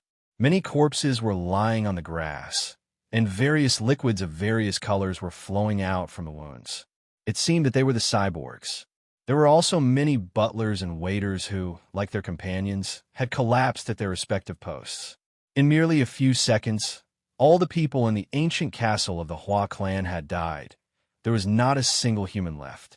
Zhao Liu was surprised by the result.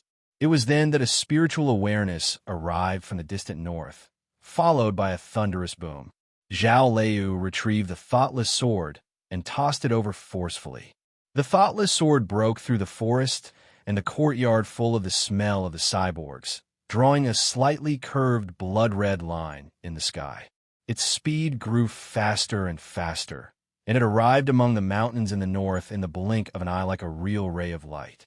The huge gravitational field enshrouding the mountains had been crushed by the larger white cat, as if he were stepping on a snowball. No barrier could separate the sacred from the human world and the ancient times from the present. The black hair in front of the girl in the bathrobe swayed slightly and then dropped down as if a pair of scissors had passed by her. The blood-red sword light passed through the fog above the hot spring and her body and halted in midair, displaying the appearance of the thoughtless sword.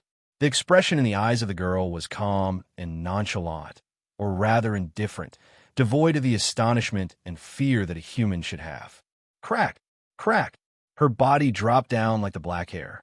All of her existence had turned into dust and drifted into the hot spring, gradually sinking to the bottom of the water. The gentle breeze blew over, dispersing the hot air in the area. The sword lights continued to disappear along with the sword lights until they were absorbed into the sleeve. It was Zhao Liu's sleeve. In the blink of an eye, she arrived at this place that was thousands of kilometers away from the Hua family's ancient castle. She gripped the thoughtless sword once again. The huge figure in the sky disappeared without a trace. Ada landed beside her along with the falling snow. It sensed the omnipresent information particles between heaven and earth, looked at Zhao Liu with a rather tired gaze, and issued another warning. Killing the girl in the bathrobe did not mean that he had killed that person. If the other party regained control of the entire charter network, this assassination would end in failure. In the distant universe, the Galactic Guard fleet was preparing for the Second War. The question was, where was that person? Did he leave? Or was it that he could walk freely in the information network and did not need to deliberately hide? I'm not even here, so how can you kill me? A slightly mechanical electronic voice rang out from the building behind the hot spring. At the same time, all the equipment in the building complex that could produce sound also repeated this sentence. It sounded like a religious hymn, giving people a solemn, sacred, profound, and untouchable feeling. Don't believe her. Ada's spiritual awareness enshrouded the mountains, saying coldly and nonchalantly, no matter whether it's the backup program or the life of the cat, the godhead or the personality, the second personality or the 80,000 personalities, it won't be a problem as long as we kill all of them. The electronic voice was still echoing in the mountains and the city. I'm omnipresent. I can't be killed. Zhao Liu didn't even listen to it. She took out the green sky mirror with a twist of her right hand and pressed it on the ground beside her. A burning sound could be heard on the wooden floor, and the hot fog in the hot spring grew thicker instantly. Countless faint green lights came out from the complicated patterns on the back of the green sky mirror, heading toward the underground and in all directions. The central computer of the Federation of the Milky Way used a coreless architecture, which was the only way to ensure the safety of that mechanical life. Like what the electronic voice said, that person couldn't be killed. What did Zhao Liu intend to do? In the deep end of the mountains, there was a large cluster of superprocessors consisting of more than 5,000 terminals. There was a similar cluster in a warehouse in the deep end of the ancient city. Zhao Liu sat by the hot spring with her eyes closed. The thoughtless sword hovered in silence 3 feet above her head, quivering once in a while. Innumerable formidable sword wills shot out along with the light of the green sky mirror and entered those calculation cores easily, starting to destroy them. You can't find me. The electronic voice was getting slower and slower, and it sounded a little strange. Looking at the residual energy of the gravitational field falling down like the snowflakes in the sky, Ada showed a hint of mockery in his eyes, in addition to brutality and cruelty. Zhao Liu still didn't heed the voice. She used the fairy energy to generate tens of thousands of sword wills with her eyes closed. Under the guidance of the green sky mirror, the sword wills headed toward the programs in each computing core and all the chips. All the signal sources in the mountains, the cities, and the distant cities were shut down as long as they were within the range of the main planet. The communication channels between the satellites outside the atmosphere and the space station were also disconnected. A strange event had occurred in the cities on the main planet. Dozens of women felt a sudden pain at the back of their necks, as if they had been bitten by mosquitoes. Some of these women were waitresses, some were students, some were delinquent girls who had run away from home, and some were married wives. They had their own lives, but they all had the same facial features. They had no idea what their original mission in life was, nor did they know what was happening at the moment. nor did they know that the chips on the back of their necks had been completely destroyed by the pain. In a very short span of a dozen seconds, the two backup databases and supercomputing cores of the Alliance's central computer in the underground and in the ancient city were shut down. Like Hua Shi, the girl who was regarded as a backup body also obtained a little bit of freedom. The gravitational field in the sky had been broken, losing its isolating effect. Before this happened, Zhao Liu had completed the second layer of isolating the gravitational field. It sounded simple, but it was actually hard to imagine. She was neither the snow girl nor a mechanical being. She was a real human being. Can the all-in-one sword be used this way? Ada remarked sentimentally. At the moment, Zhao Liu's face was pale, and her hair was a bit messy due to the wind. She looked like a regular student. Yet, in his eyes, she exuded the purest sword wills at the moment. She was so beautiful that nothing could compare to her. If you're not so tired, he would definitely go and have a good chat with her. Zhao Liu opened her eyes and lifted her right hand from the surface of the green sky mirror. "I'll leave the rest to you," she said. Having said that, she reached out her hand to summon the wooden tray, filled it with the strong liquor, and drank it up. Her face was indeed pale, and her hair was a bit messy, but her eyes were still as bright as before, with distinct black and white parts. There was a barren and ordinary planet in the deep part of the distant universe. This planet was not on the astronomical sequence of the Federation of the Milky Way, nor was it recorded in any records. This planet had no mineral resources, which could be easily found out through the long-distance detection of the rays. Yet, many unmanned spaceships carrying a great deal of resources had arrived on this planet since a certain year, and then left, disappearing without a trace. The surface of the planet was unchanged, and no trace of human activity could be found. Yet, the deep part of the planet had become a different world. The temperature, the gas density and composition, the energy conveyor belt, and the encrypted data channel were all designed perfectly. It was true that the temperature and atmosphere were the result of the design. If the central computer of the Federation of the Milky Way had a concrete body, it would be here. Countless black devices were arranged in a formation, exuding the vague sword wills of Aoyama. They had been modified by the cultivation practitioners. The green mechanical words fell down on the light screen like a waterfall. Nobody could see them clearly. All of a sudden, a tiny ripple formed on the green words, which then spread out gradually. The ripple did not cover a large area, and it spread out very slowly, but it felt like an avalanche that couldn't be stopped. After a long while, the ripple had finally stopped, but it didn't mean that everything had returned to normal. In the center of the light screen, the green mechanical words were flashing regularly, looking like a pair of wings flying up and down. It looked like a bluebird. Before the war broke out, Zhao Liu told Ran Handong and the others on the observation platform at the edge of the atmosphere of the main planet that it was not her who had attacked the girl, nor was it Ada. It was Qing who had attacked the girl. Many days ago, when Zhao Liu came to the main planet for the first time and met the girl in the castle of the Hua clan, the bluebird had been watching their conversation in silence on a tree branch, ready to take over the girl's body at any moment. However, it was because the girl was everywhere and could travel freely in the charter network and leave the scene at any time. As such, Qing didn't do anything until the conversation was over. That girl's soul was sealed in Hua Shi's body that day.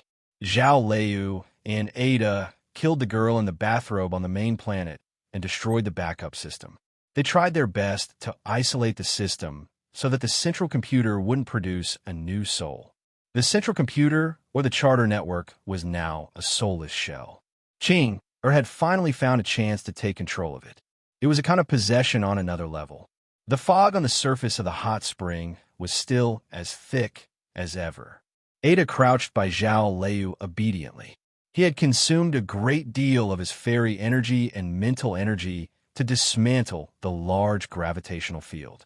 Sitting by the hot spring, Zhao Liu filled the wine cup in her hand and emptied it again, indicating that she was nervous as well. Ada suddenly pricked up his ears and crawled behind her gingerly to hide behind her. "Ha ha ha! Countless laughter broke out in the buildings and the ancient city. We've made it. I've taken control of this damn thing. What should we do next? The slightly mechanical electronic voice had gradually become smooth and lively, turning into a girl's voice. Zhao Liu set down the wine cup and said, "Take control of all the battleships and weapon bases, including the space station and the mining planet." Before she could finish, Qing Er's anxious voice rang out. "No, the remote physical control is limited." Zhao Liu had a conversation with that girl before she left the Stargate base on the huge mecha. Through that conversation, she was certain that it was indeed difficult to control the central computer physically, but there should be a way to bypass the permission. Unfortunately, she was pressed for time and didn't have time to find a way. Fortunately, she had made other preparations beforehand. Ran Handong is sending a program to you.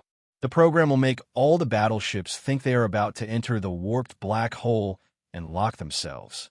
Then you can change all the awakening signals. Chinger said happily, "It's a great idea. I've seen the permission rules. Those battleships can't open themselves." "Well, I've already sent the order to all the battleships. What should we do next? Take over the terminals of the government departments?" "No," said Zhao Liu. "We need to find a way to control the Snow Girl."